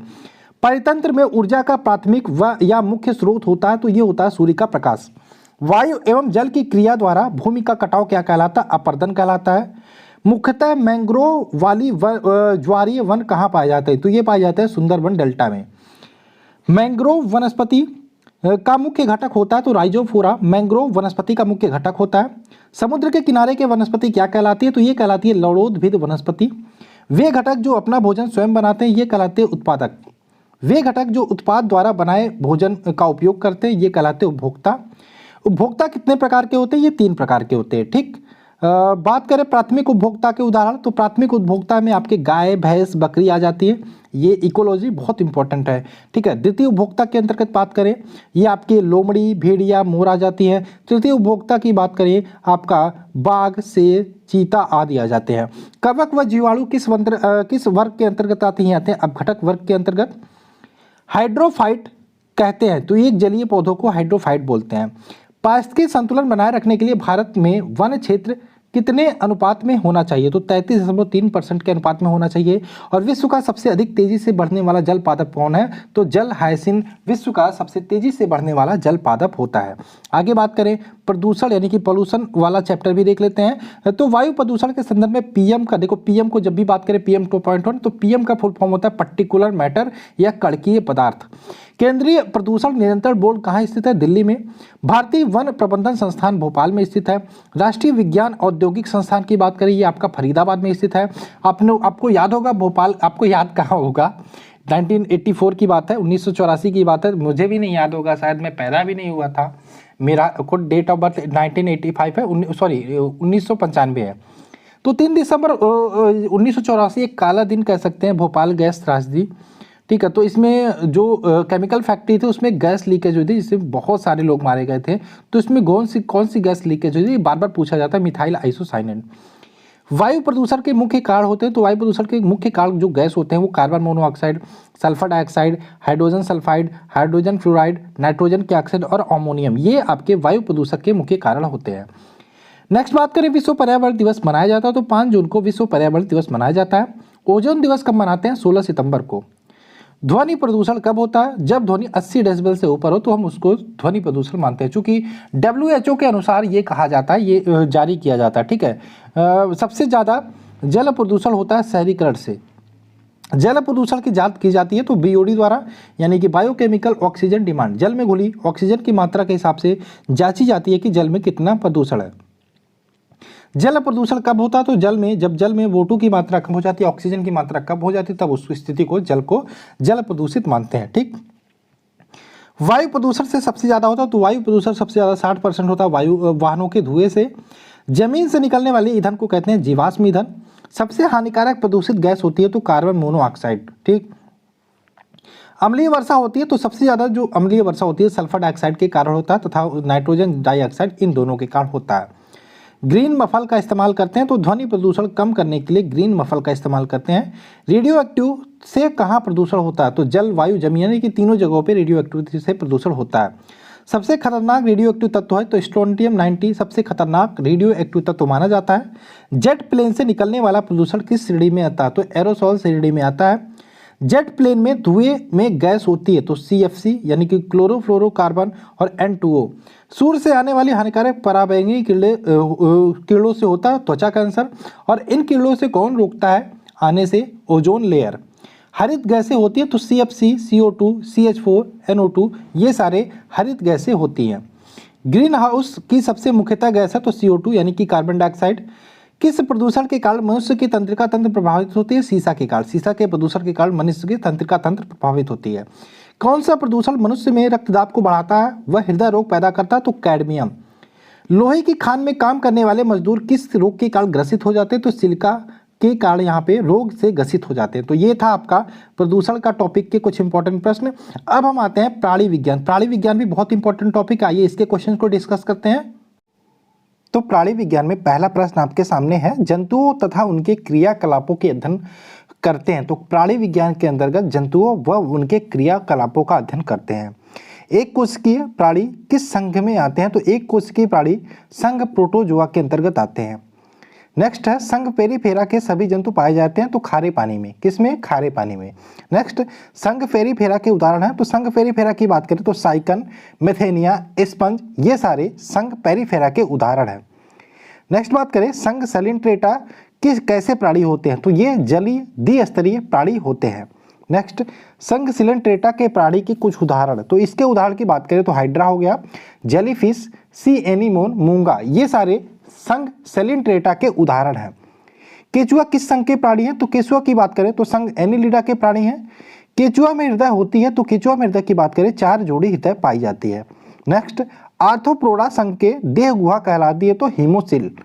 आर्थ्रोपोडा प्रायः होते हैं। तो आर्थ्रोपोडा की बात करें एक लिंगी व निषेचन शरीर इनके अंदर जो निषेचन होता है वो शरीर के अंदर होता है। तो आर्थ्रोपोडा की बात करें ये एक लिंगी होते हैं, सबसे पहले ये ध्यान रखिएगा, तथा निषेचन जो होता है इनके अंदर शरीर के अंदर होता है। नेक्स्ट है आर्थ्रोपोडा संघ के उदाहरण होते हैं। तो आर्थ्रोपोडा संघ के उदाहरण होते हैं तिलचट्टा, झींगा मछली, केकड़ा, खटमल, मक्खी, मच्छर, मधुमक्खी, टिड्डा आदि, ये सारे आर्थ्रोपोडा संघ के उदाहरण होते हैं। नेक्स्ट बात करें काकरोच में हृदय कक्ष होते हैं। तो काकरोच में बात करें 13 हृदय कक्ष होते हैं। संघ इकाइनोडर्मेटा के सभी प्राणी प्रायः होते हैं। तो ये होते हैं प्रायः समुद्री। नेक्स्ट बात करें संघ इकाइनोडर्मेटा के कुछ उदाहरण हैं। तो जेली फिश हो गया, सेल फिश हो गया, क्राई फिश हो गया, सिल्वर फिश हो गया, कैटल फिश हो गया, सेवर फिश हो गया, टैग fish, razor fish, brittle star fish, ये सारे संघ इकाइनोडर्मेटा के एग्जाम्पल होते हैं। नेक्स्ट घोघा व सीधी किसके अंतर्गत आते हैं? घोघा व सीपी की बात करें तो ये संघ मोलस्का के अंतर्गत आते हैं। नेक्स्ट समुद्री घोड़ा की बात की जाती है बार बार, ये किस संघ के अंतर्गत आते हैं, किस वर्ग के अंतर्गत आते हैं? तो ये संघ कॉर्डेटा के अंतर्गत आते हैं। सरीसृप किस के वर्ग के प्राणी हैं? तो सरीसृप वर्ग की बात करें तो छिपकली, सांप, घड़ियाल, कछुआ आदि ये सारे सरीसृप वर्ग के अंतर्गत आते हैं। विश्व की एकमात्र जहरीली छिपकली कौन सी है? तो हीलोडर्मा विश्व की एकमात्र जहरीली छिपकली होती है। उड़ न सकने वाले पक्षी कौन सी हैं? तो कीवी व एमू, ये उड़ न सकने वाले पक्षी होते हैं। सबसे छोटा पक्षी होता है हमिंग बर्ड, सबसे बड़ा जीवित पक्षी है शुतुरमुर्ग। नेक्स्ट बात करें स्तनधारी वर्ग में सबसे ज़्यादा तापमान होता है तो बकरी का, ये होता है 39 डिग्री सेंटीग्रेड। नेक्स्ट बात करें स्तनधारी वर्ग में को कितने उपवर्गों में बांटा गया? तो 3 उपवर्गों में बांटा गया है, एक तो प्रोटोथीरिया, यूथीरिया, मेटाथीरिया। नेक्स्ट बात करें अंडे देने वाले स्तनधारी होते हैं तो ये होते हैं प्रोटोथीरिया, एक तो एकिडना और एक तो प्लेटिपस। नेक्स्ट बात करें अपरिपक्व बच्चों को जन्म देने वाले होते हैं तो मेटाथीरिया जो होते हैं जिसको कंगारू बोलते हैं, ये अपरिपक्व बच्चों को जन्म देते हैं। नेक्स्ट पूर्ण विकसित शिशुओं को जन्म देते हैं तो यूटिथिया मनुष्य, ये जो होते हैं यूथिटी जो मनुष्य होते हैं, जिसको यूथिटी को ही मनुष्य बोलते हैं, ये पूर्ण विकसित शिशुओं को जन्म देते हैं। उपकला ऊतक के क्या कार्य होते हैं? तो यह शरीर के अंतरंगों को चोटों से बचाता है। क्या? उपकला ऊतक। नेक्स्ट बात करें संयोजी ऊतक का कार्य क्या होता है? तो संयोजी ऊतक का कार्य होता है शरीर के अन्य ऊतकों तथा अंगों को आपस में जोड़ने का कार्य। मानव शरीर में मांसपेशियों की संख्या होती है तो ध्यान रखिएगा 639 मांसपेशियां होती हैं। नेक्स्ट मानव शरीर की सबसे बड़ी मांसपेशी होती है तो ग्लूटियस मैक्सिमस, ये इसे हम कूल्हे की मांसपेशी बोलते हैं, यह मानव शरीर की सबसे बड़ी मांसपेशी होती है। नेक्स्ट मानव शरीर की सबसे छोटी मांसपेशी होती है स्टैपिडियस मानव शरीर की सबसे छोटी मांसपेशी होती है। नेक्स्ट तंत्रिका ऊतक को किस नाम से जानते हैं? तो इसे चेतना ऊतक के नाम से भी जानते हैं। नेक्स्ट मानव रक्त क्या है? तो एक तरल संयोजी ऊतक होता है। मानव रक्त की मात्रा शरीर के भीतर भार का लगभग कितना होता है? 7%। मनुष्य के रक्त का पीएच मान होता है 7.4 जो एक क्षारीय होता है। एक वयस्क, देखो इसमें एक्स्ट्रा चीज़ें भी हम बताने की सोच रहे थे, लेकिन एक्स्ट्रा अगर जो हम बताने लगे अम्लीय, क्षारीय, तो बहुत लंबा वीडियो हो जाएगा, इसलिए जो भी है इंपॉर्टेंट वन लाइनर है इसको आप करते रहिए, ठीक। एक वयस्क मनुष्य में औसत रक्त की मात्रा होती है 5 से 6 लीटर। अब अगर जो हम ब्लड की बात करें तो इसमें प्लाज्मा भी होता है, रुधिराणु होता है यानी कि ब्लड क्रप्सल्स भी होता है। और प्लाज्मा की बात करें तो यह रक्त की अजीवित तरल भाग होता है और जो शेष होता है वो 45 भाग वो रुधिराणु होता है। प्लाज्मा में बात करें 55% रक्त होता है और 60% प्लाज्मा ये होता है, ठीक है। और बात करें रुधिराणु के, इसके 3 भाग होते हैं। रुधिराणु में बात करें तो इसके 3 भाग होते हैं, एक तो आरबीसी जिसे लाल रक्त कणिका बोलते हैं, रेड ब्लड करप्सल्स बोलते हैं, एक तो श्वेत रक्त कणिका होती है जिसे व्हाइट ब्लड करप्सल्स बोलते हैं, एक तो रक्त बिंबाणु यानी कि प्लेटलेट्स बोलते हैं। ये 3 भाग होते हैं रुधिराणु के। वहीं प्लेटलेट्स की बात करें इसमें 90% भाग जो होता है वो जल होता है, 7% प्रोटीन का होता है और 0.9% में लवण व ग्लूकोज शेष होता है। प्लाज्मा की बात करें, प्लाज्मा के कार्य की, तो ये पचे हुए भोजन एवं हार्मोन्स को अन्य भागों में पहुंचाना होता है। अब बात करें आरबीसी की, ठीक है। तो आरबीसी की बात करें, इसका निर्माण कहाँ पे होता है? तो अस्थि मज्जा में इसका निर्माण होता है। आरबीसी की मृत्यु की बात करें तो यकृत में होता है, प्लीहा में होता है, ये दोनों ध्यान रखिएगा। आरबीसी में केंद्रक नहीं होता, तो वो यहाँ पे बात करें, ठीक है, ये आरबीसी में केंद्रक नहीं होता, ये आपको बताना है। तो यहाँ पे ध्यान रखिएगा, इसका अपवाद होता है। ठीक है। आरबीसी में केंद्रक नहीं होता, ये आप ध्यान रखिएगा। क्या आरबीसी जो रेड ब्लड करप्शन होता है उसमें केंद्रक नहीं पाया जाता है, लेकिन इसमें अपवाद दो होते हैं, अपवाद ही पूछा जाता है। तो ऊंट व लामा इनके आरबीसी में केंद्रक पाया जाता है। ठीक, आरबीसी के जीवन काल की बात करें तो 120 दिन होता है। लाल रक्त का रंग लाल होता है तो हिम नामक हीमोग्लोबिन में हिम नामक रंजक पाया जाता है। इसी के कारण हमारा जो ब्लड होता है, यह रक्त होता है, उसका रंग लाल होता है। हीमोग्लोबिन में पाया जाने वाला लौह यौगिक कौन सा होता है? हीमैटिन। आरबीसी का मुख्य कार्य क्या है? तो शरीर के हर भाग में ऑक्सीजन पहुंचाना व कार्बन डाइऑक्साइड वापस ले जाना, यह आरबीसी का मुख्य कार्य होता है। नेक्स्ट, शरीर में रक्त छिड़ता हो जाती है किसके कारण? हीमोग्लोबिन की कमी के कारण। आरबीसी की संख्या ज्ञात की जाती है तो हीमोसाइटोमीटर से। नेक्स्ट, श्वेत रक्त कणिका या व्हाइट ब्लड क्रप्सल्स, इसको बोलते हैं डब्ल्यूबीसी। डब्ल्यूबीसी का निर्माण होता है अस्थि मज्जा में। डब्ल्यूबीसी की जीवन काल होता है 2 से 4 दिन और इसकी मृत्यु कहाँ होती है? रक्त में ही इसकी मृत्यु हो जाती है। डब्ल्यूबीसी का मुख्य कार्य होता है शरीर के रोगों को संक्रमण से बचाना। ठीक, शरीर को रोगों के संक्रमण से बचाना। रक्त बिंबाणु या ब्लड प्लेटलेट्स की बात करें, इसका जीवन काल 3 से 5 दिन होता है, ये भी ध्यान रखिएगा। रक्त बिंबाणु का मुख्य कार्य क्या होता है? तो रक्त का थक्का बनाने में मदद करना रक्त बिंबाणु का मुख्य कार्य होता है। नेक्स्ट, रक्त बिंबाणु का मुख्य गुण होता है तो इसमें केंद्रक नहीं होता, वह इसका निर्माण अस्थि मज्जा में होता है। ये किसका गुण होता है? रक्त बिंबाणु का मुख्य गुण होता है। नेक्स्ट, डेंगू ज्वर होने से शरीर पर क्या प्रभाव पड़ता है? तो शरीर में प्लेटलेट्स की कमी हो जाती है। क्या होने से? डेंगू ज्वर होने से। नेक्स्ट बात करें, हमारे शरीर में रक्त हमारे शरीर में ताप को नियंत्रित करने का काम करता है, इसको भी ध्यान रखिएगा। और शरीर को रोगों से रक्षा भी करता है कौन? रक्त। रक्त की बात करें, रक्त का थक्का बनाने में सहायक विटामिन कौन सा होता है? विटामिन के। और रक्त का थक्का बनाने के लिए महत्वपूर्ण प्रोटीन की बात करें तो फाइब्रिनोजेन प्रोटीन महत्वपूर्ण होता है रक्त का थक्का जमाने में। मानव में रक्त के समूहों की खोज की थी तो कार्ल लैंडस्टीनर ने खोज की थी। मनुष्य में रक्त की भिन्नता का मुख्यतः कारण क्या होता है? तो आरबीसी में पाई जाने वाली ग्लाइकोप्रोटीन के कारण रक्त ब्लड जो होती है वो अलग अलग या क्या होता है, आपने देखा होगा blood A group, B group, C group, तो ये भिन्नता जो होती है वो रक्त में पाई जाने वाले ग्लाइकोप्रोटीन के कारण होती है। एंटीजन कितने प्रकार के होते हैं? दो प्रकार के होते हैं, 2 एंटीजन ए, एंटीजन बी। ठीक है, 2 प्रकार के एंटीजन, एक एंटीजन ए, एंटीजन बी। मनुष्य में कितने प्रकार के रुधिर वर्ग होते हैं? 4 प्रकार के, ए, बी, ए बी और ओ। नेक्स्ट, किस रक्त समूह को सर्वदाता कहते हैं? रक्त समूह ओ। सर्वग्राही रक्त समूह किसको कहते हैं? तो ए बी रक्त समूह को सर्वग्राही बोलते हैं। ऊंचाई पर जाने पर क्या होता है? आरबीसी का आकार जो होता है वो बढ़ जाता है। रुधिर को वाहिनियों में जमने से रोकता है, कौन रोकता है? हिपैरिन।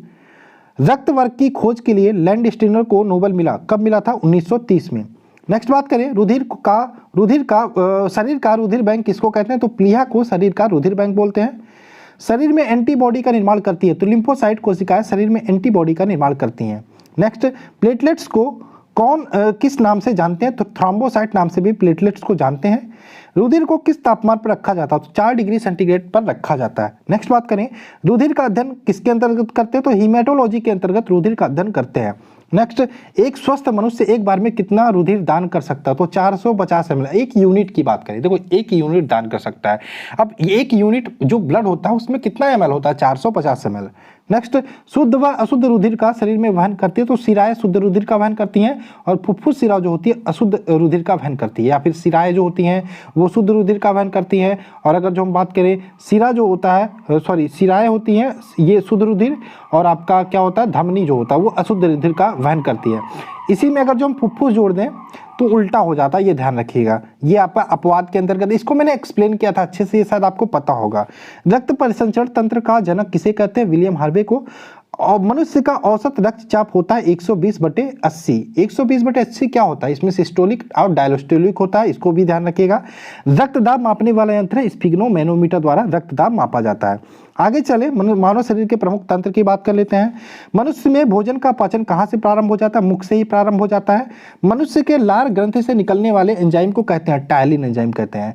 भोजन में उपस्थित हानिकारक जीवाणुओं को नष्ट करने का काम कौन करता है? लाइसोजाइम। अमाशय में भोजन लगभग रहता है 4 घंटे तक लगभग रहता है। भोजन के अमाशय में पहुंचने पर पाइलोरिक ग्रंथि से कौन सा रस निकलता है? तो जठर रस निकलता है। नेक्स्ट, अमाशय से निकलने वाले जठर रस में एंजाइम होते हैं तो पेप्सिन व रेनिन 2 एंजाइम होते हैं। लार किसके पाचन में मदद करता है? लार की बात करें स्टार्च के पाचन में मदद करता है। मनुष्य की पाचन नली कितने फीट लंबी होती है? तो ये होती है 32 फीट लंबी। अस्थियों व दांतों में मौजूद रासायनिक द्रव होते हैं तो कैल्शियम फास्फेट। डायस्टेज एंजाइम का स्रोत होता है लार ग्रंथियां। अमाशय में जाइम प्रोटीन जाइमेज होता है, जाइमेज प्रोटीन को पचाने में मदद करता है, ये करता है पेप्सिन। अमाशय ग्रंथि की पेप्सिन स्रावी ग्रंथियां कौन सी होती हैं? ये होती है मुख्य कोशिका।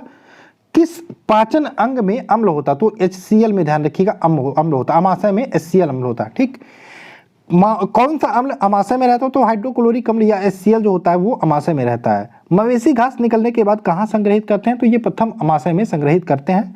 पाचन क्रिया में प्रोटीन किस पदार्थ में बदल जाता है? तो प्रोटीन जो होता है अमीनो अम्ल में बदल जाता है। आगे चले, मानव जठर में प्रोटीन पाचन के लिए उत्तरदायी अनुकूलतम परिवेश है, ये अम्लीय।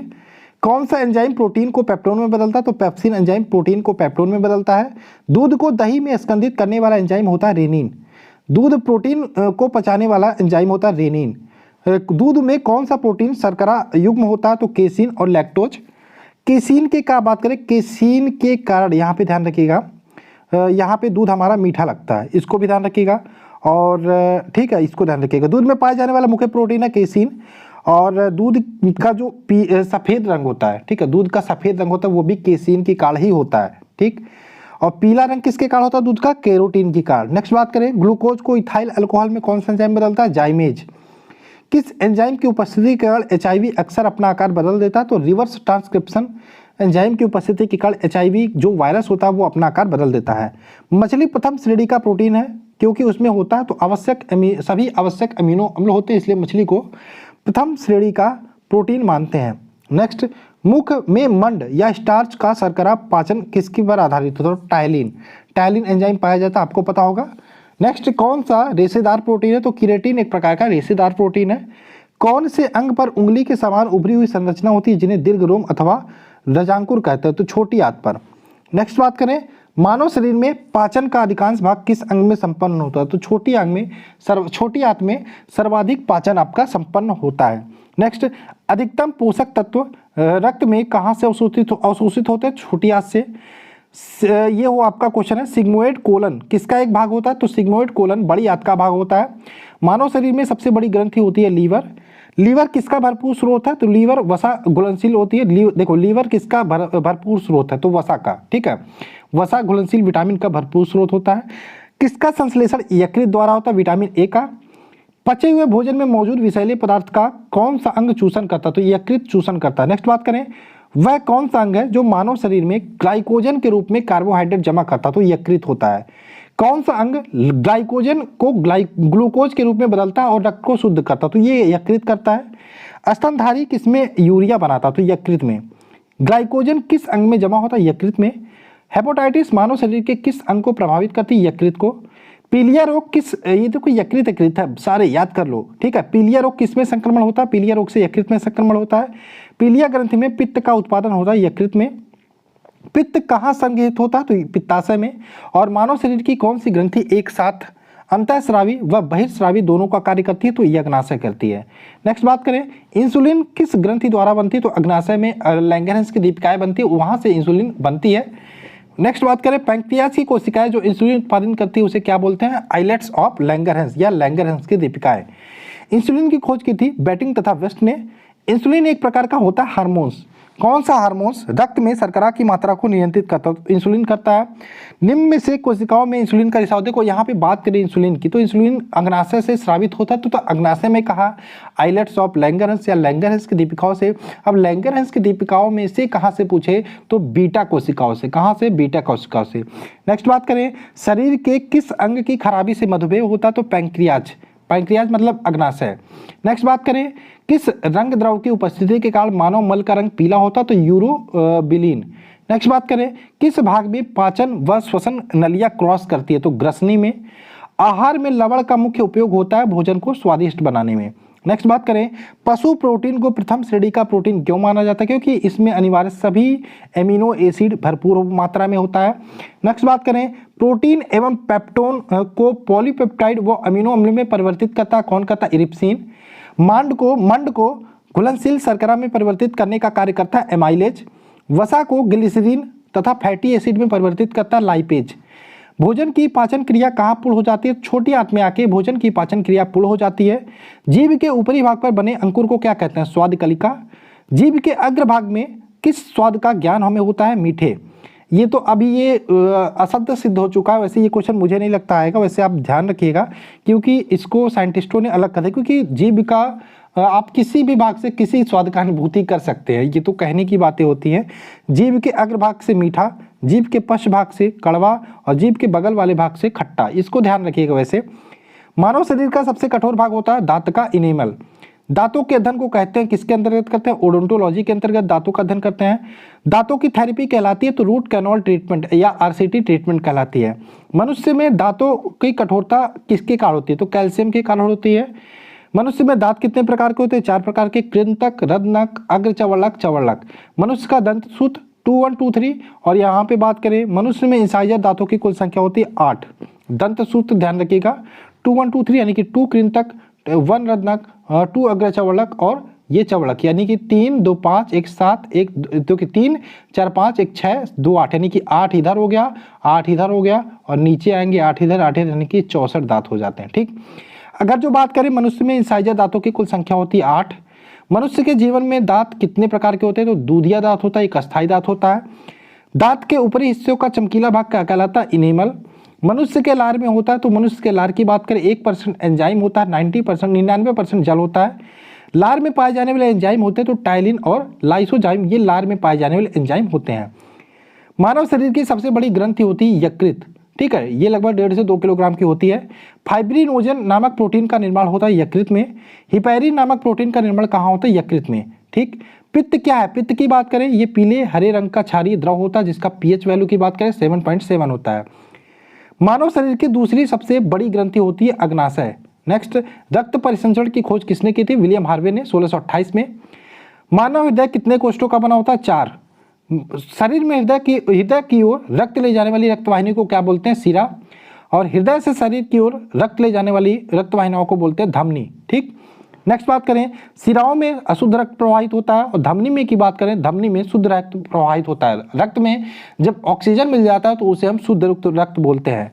और यहीं पे बात करें, अगर जो आप इस शिरा की बात करें, आपने देखा शिरा में अशुद्ध रक्त प्रवाहित होता है। अगर जो फुफ्फुस शिरा बोल दे या पल्मोनरी शिरा बोल दे तो यहाँ पे शुद्ध रक्त प्रवाहित होता है। ये आप ध्यान रखिएगा, अपवाद होता है, बहुत इंपॉर्टेंट है, वही पूछा जाता है।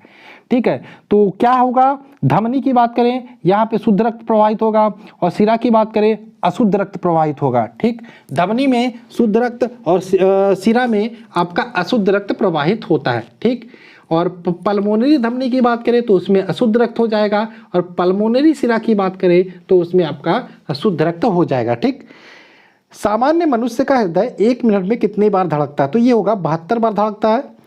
हृदय की मांसपेशियों को रक्त पहुंचाने वाली वाहिनी को क्या बोलते हैं? तो उसको बोलते हैं कोरोनरी धमनी। नेक्स्ट, हृदयघात यानी कि हार्ट अटैक की बात हो रही है, ये कब होता है? जब कोरोनरी धमनी में जब रुकावट हो, यानी कि यहाँ पे जान रख लो, क्या ऐसा लोग कहते हैं कि टेंशन हो गया, टेंशन से होता है, लेकिन मेन रीजन क्या होता है?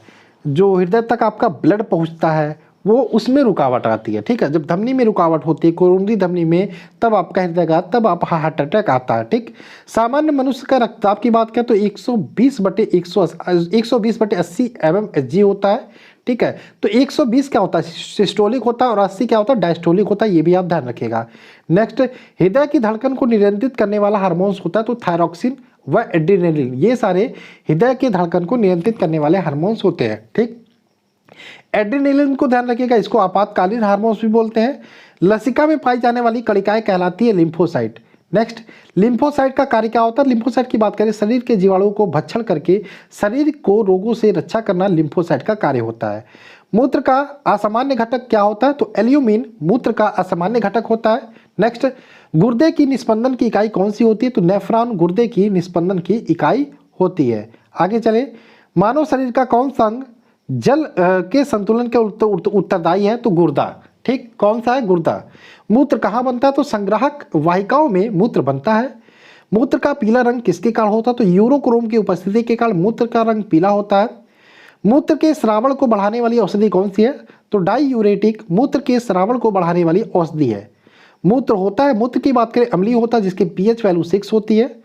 नेक्स्ट, वृक्क का प्रमुख कार्य क्या होता है? तो वृक्क का प्रमुख कार्य होता है रक्त के प्लाज्मा को शुद्ध करना तथा शरीर के अनावश्यक पदार्थों को मूत्र के रास्ते बाहर निकालना। नेक्स्ट बात करें, तंत्रिका तंत्र के अध्ययन को क्या बोलते हैं? न्यूरोलॉजी। नेक्स्ट, मानव शरीर में सभी अंगों के कार्यों का नियंत्रण, संचालन व समन्वय कौन करता है? तो अंतःस्रावी तंत्र व तंत्रिका तंत्र करती है। तंत्रिका तंत्र की संरचनात्मक व क्रियात्मक इकाई होती है, तो ये क्या होती है? न्यूरॉन होती है। नेक्स्ट बात करें, जन्म के बाद मानव के किस ऊतक को कोई कोशिका विभाजन नहीं करता? तो यहाँ पे तंत्रिका ऊतक को कोई कोशिका विभाजन नहीं करता। नेक्स्ट बात करें, मानव शरीर की सबसे बड़ी कोशिका होती है तंत्रिका तंत्र की कोशिका, 90 सेंटीमीटर लगभग लंबी होती है। मानव मस्तिष्क की हड्डी को यहाँ पे बात करें, मानव मस्तिष्क की, तो उसका एक ऊपरी जो आवरण होता है, जो उसके जो मस्तिष्क होता है उसकी रक्षा करता है, उसको क्या बोलते हैं? तो वही क्वेश्चन है, मानव मस्तिष्क को हड्डियों से बने जिस ढांचे में सुरक्षित रहता है उसे क्या बोलते हैं? क्रेनियल बोलते हैं। ठीक, ब्रेन की सुरक्षा के लिए ब्रेन के ऊपर कितने लेयर होती है? 3 लेयर होती है। मानव मस्तिष्क का औसत वजन की बात करें तो 1400 ग्राम होता है। ब्रेन के ऊपर पाई जाने वाली लेयर में कौन सा द्रव भरा होता है? तो ध्यान रखिएगा, जो मस्तिष्क को बाहरी आघात से सुरक्षा प्रदान करती है, तो ठीक है, सेरेबाई स्पाइनल द्रव होता है जो बाहरी आघातों से मस्तिष्क की रक्षा करती है। मानव मस्तिष्क का सबसे बड़ा भाग होता है तो सेरिब्रम। मानव मस्तिष्क में याददाश्त, स्मरण शक्ति का नियंत्रण किसके द्वारा होता है? सेरिब्रम के द्वारा होता है। मानव मस्तिष्क में भूख, प्यास व नींद का एहसास किसके द्वारा होता है? हाइपोथैलेमस के द्वारा। मानव मस्तिष्क में ठंड व गर्मी का एहसास किसके द्वारा होता है? थैलेमस के द्वारा। मानव मस्तिष्क में ताप का नियंत्रण कौन करता है? तो हाइपोथैलेमस करता है। पीयूष ग्रंथि मानव शरीर में कहाँ होता है? मस्तिष्क के आधार में। मस्तिष्क को मेरुदंड से कौन सा जोड़ता है? तो मेडुला ऑब्लांगेटा। मानव शरीर में गुस्सा व खुशी का नियंत्रण कौन करता है? हाइपोथैलेमस। शरीर का संतुलन बनाए रखने में सहायक होता है सेरिबेलम। मानव शरीर में कुल हड्डियां होती हैं 206 हड्डियां होती हैं, और मानव शरीर की सबसे बड़ी हड्डी होती है फीमर या जांघ की हड्डी, मानव शरीर की सबसे बड़ी हड्डी मानी जाती है। हमारे शरीर में कुल कितनी मांसपेशियां हैं? 639। मनुष्य की खोपड़ी में कितनी अस्थियां होती हैं? तो 29। खोपड़ी की बात हो रही है, 29 अस्थियां होती हैं। शरीर मनुष्य के शरीर में पसलियों की कितने जोड़ी? तो 12 जोड़ी पसलियां होती हैं। और अगर जो हम बात करें टीबिया नामक हड्डी पाई जाती है टांग में, टीबिया और फिबुला दोनों की बात करें टांगों में पाई जाती है। अस्थियां एवं मांसपेशियों को आपस में जोड़ता है टेंडन, बहुत इंपॉर्टेंट है, अस्थियां को मांसपेशियों से जोड़ता है टेंडन। और मानव शरीर की सबसे जोड़ी देखो, अस्थियों को मांसपेशियों से जोड़ता है टेंडन, और अगर जो पूछे अस्थियों को अस्थियों से जोड़ता है तो लिगामेंट, दोनों ध्यान रखिएगा। मानव शरीर की सबसे छोटी हड्डी होती है स्टेपिज भी बोलते हैं इसको, कड़ की हड्डी यानी कि कान की हड्डी बोलते हैं। ह्यूमरस अस्थि कहाँ पाई जाती है? तो ऊपरी भुजा में ह्यूमरस अस्थि पाई जाती है। किस जीव में पसलियों की संख्या सर्वाधिक होती है? सांप में। नेक्स्ट बात करें, नवजात शिशु में हड्डियों की संख्या होती है 300। कंकाल तंत्र के अध्ययन को क्या कहते हैं? ऑस्टियोलॉजी। आगे चलें, कॉन्ड्रियोसाइट पाए जाते हैं, तो कॉन्ड्रियोसाइट की बात करें उपास्थि में पाए जाते हैं। देखो उपास्थि की बात करें, ये हड्डी होता है लेकिन ये लचीली हड्डी होती है, उसको उपास्थि बोलते हैं। जैसे नाक की हड्डी हो गई, कान की हड्डी, ये उपास्थियों की बनी होती है। वृद्धावस्था में मनुष्य की हड्डियां कमजोर क्यों हो जाती है? कैल्शियम की कमी के कारण। ओडोंटोलॉजी में किसका अध्ययन करते हैं? दांतों का अध्ययन करते हैं। ऑस्टियोसाइट कहाँ पाए जाते हैं? तो बोन में ऑस्टियोसाइट पाए जाते हैं। घुटने की हड्डियों को किस नाम से जानते हैं? तो घुटने की हड्डी की बात करें इसको पटेला नाम से जानते हैं। किसमें बाह्य कंकाल नहीं होता? तो एम्फीबिया में बाह्य कंकाल नहीं होता। टीबिया नामक हड्डी कहाँ पाई जाती है? टांगों में बात करें टीबिया नामक हड्डी पाई जाती है। टूटी हड्डी को जोड़ने के लिए प्रयोग करते हैं, तो प्लास्टर ऑफ पेरिस या पीओपी टूटी हड्डी को जोड़ने के लिए प्रयोग करते हैं। नेक्स्ट बात करें, कंधे व कमर के जोड़ को क्या बोलते हैं? तो बॉल व सॉकेट जॉइंट बोलते हैं। मानव हड्डी का मुख्य घटक क्या होता है? तो कैल्शियम होता है मानव हड्डी का मुख्य घटक। नेक्स्ट बात करें, कॉलर की हड्डी को और किस नाम से जानते हैं? तो कॉलर की हड्डी की बात करें क्लेविकल नाम से भी जानते हैं। मानव शरीर में सैंडल जोड़ों की संख्या कितनी होती है? 2 होती है। कितनी? 2। मानव शरीर की सबसे पतली हड्डी का नाम क्या है? बहिर्जनगिका। अक्षीय कंकाल में कितनी हड्डियां होती हैं? 80। शरीर की सबसे लंबी व भारी हड्डी कौन सी है? तो जांघ की हड्डी। ठीक। नेक्स्ट बात करें, अस्थि को अस्थि से जोड़ने का कार्य करता है लिगामेंट, और अस्थि को यहाँ पे हमने देखा था, अस्थि को अस्थि हो गया लिगामेंट, और हमने क्या पढ़ा था यहाँ पे आपको हमने बताया था ये कि अस्थि को मांसपेशियों से जोड़ता है टेंडन। ठीक है, ये दोनों ध्यान रखिएगा। आगे चलें, क्वेश्चन नंबर आपका इसमें जो, चलिए ठीक है, बहुत सारे क्वेश्चन हमने कर लिए अभी, और पूरे 1000 करेंगे, कोई दिक्कत नहीं, 1000 से ज़्यादा भी हो सकता है। ठीक, हमने कहाँ थे, हम कहाँ थे, हम कहाँ थे, यहाँ पे थे। ठीक है, लिगामेंट था। ठीक है, अस्थि को अस्थि से जोड़ने का कार्य करता है लिगामेंट, और मास्टर ग्रंथि के नाम से जानते हैं, तो पीयूष ग्रंथि को मास्टर ग्रंथि भी बोलते हैं। फेफड़े का बाहरी आवरण बना होता है, किसका बना होता है? प्लूरल झिल्ली का। कुछ जंतुओं में नीला रुधिर होता क्यों? हीमोसाइनिन के कारण, हीमोसाइनिन के कारण नीला रुधिर होता है। और नेक्स्ट क्वेश्चन है, मानव शरीर का में श्वसन का सबसे महत्वपूर्ण अंग है फेफड़ा, ठीक। श्वसन का नियंत्रक मस्तिष्क के किस भाग से होता है? तो अम्लागेटा। ऑक्सीजन की कमी कहलाती है तो अनोक्सिया, अनोक्सिया को ऑक्सीजन की कमी बोलते हैं। मनुष्य में फुफ्फुसों की कुल सजीव क्षमता होती है 450 ml। श्वास नाल में भोजन के प्रवेश को रोकने के लिए द्वार की रक्षा होती है तो एपिस्लोरिया, ठीक है, सॉरी एपिस्लोरिस द्वारा, ठीक है। श्वास नाल में भोजन के प्रवेश को रोकने के लिए कौन सी द्वार रक्षा करती है? तो एपिस्लोरिस द्वार रक्षा करती है। नेक्स्ट बात करें, वायवीय श्वसन की संपूर्ण प्रक्रिया किसने दी? क्रेब्स ने। स्तनियों में गैसों का विनिमय कहाँ होता है? तो एल्विलाई में स्तनियों में गैसों का विनिमय होता है। मानव की सामान्य श्वास दर होती है 16 बार प्रति मिनट, 1 मिनट में 16 बार, सामान्य मानव की बात हो रही है। ऑक्सीजन का परिवहन होता है आरबीसी से। और रुधिर में CO2 का वहन किस रूप में होता है? तो सोडियम बाइकार्बोनेट के रूप में। नेक्स्ट बात करें, आहार नली में श्वास नली जहां आपस में मिलती है उसे क्या बोलते हैं? ग्रसनी बोलते हैं, ठीक। नेक्स्ट है, श्वसन के दौरान ली गई गैस को शरीर में कोशिकाओं तक पहुंचाने का कार्य कौन करता है? रक्त करता है। नेक्स्ट, अनाक्षी श्वसन के दौरान एक ग्लूकोज के अणुओं से कितने ATP ऊर्जा प्राप्त होती है? 2।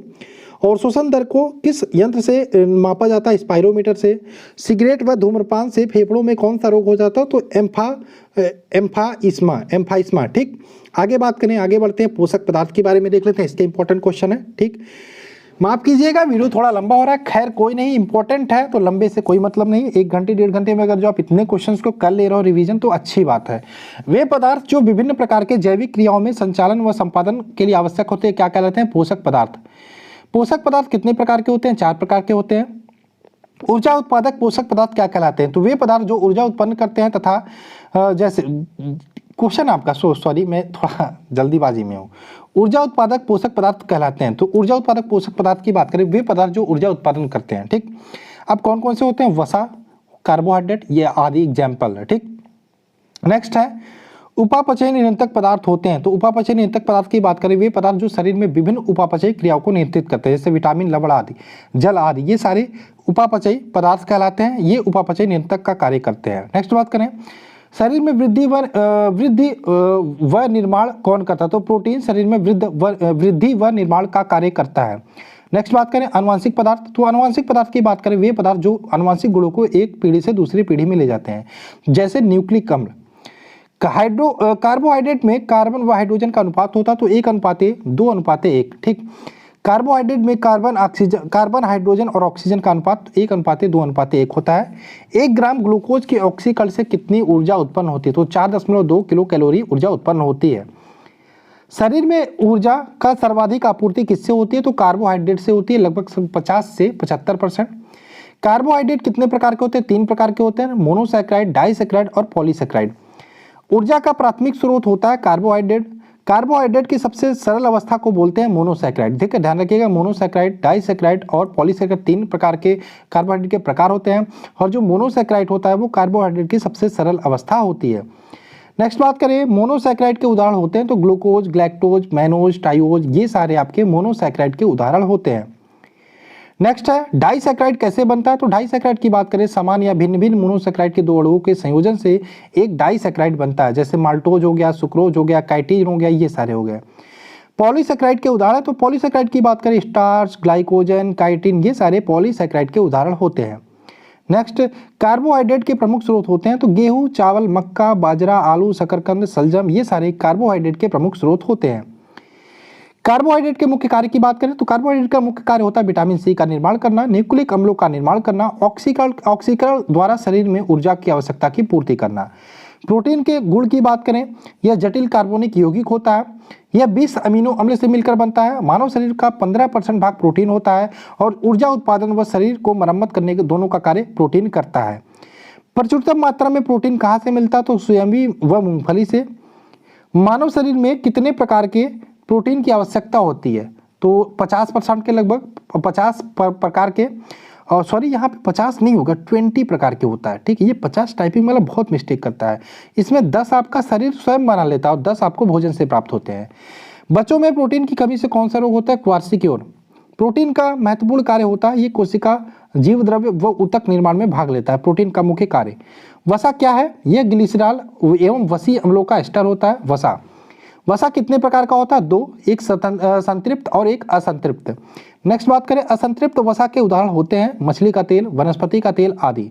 नेक्स्ट, असंतृप्त वसा अम्ल के उदाहरण होते हैं, ये असंतृप्त हो गया मछली का तेल, वनस्पति तेल।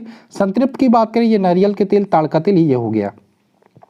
1 ग्राम वसा में से कितनी ऊर्जा उत्पादित होती है? 9.3 किलो कैलोरी 1 ग्राम वसा से ऊर्जा उत्पादित होती है। शरीर में वसा का संश्लेषण कहाँ होता है? माइटोकांड्रिया में।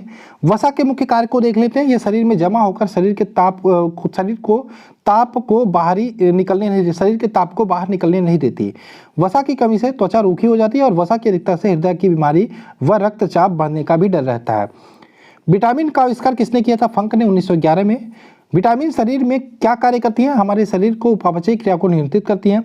जल में घुलनशील विटामिन BC और वसा में घुलनशील ADEK। ठीक, विटामिन की कमी से होने वाले रोग और कुछ स्रोतों के बारे में जान लेते हैं। रोग ही पूछे जाते हैं विशेषकर और रासायनिक नाम पूछे जाते हैं। तो विटामिन ए की बात करें, इसका रासायनिक नाम रेटिनॉल होता है।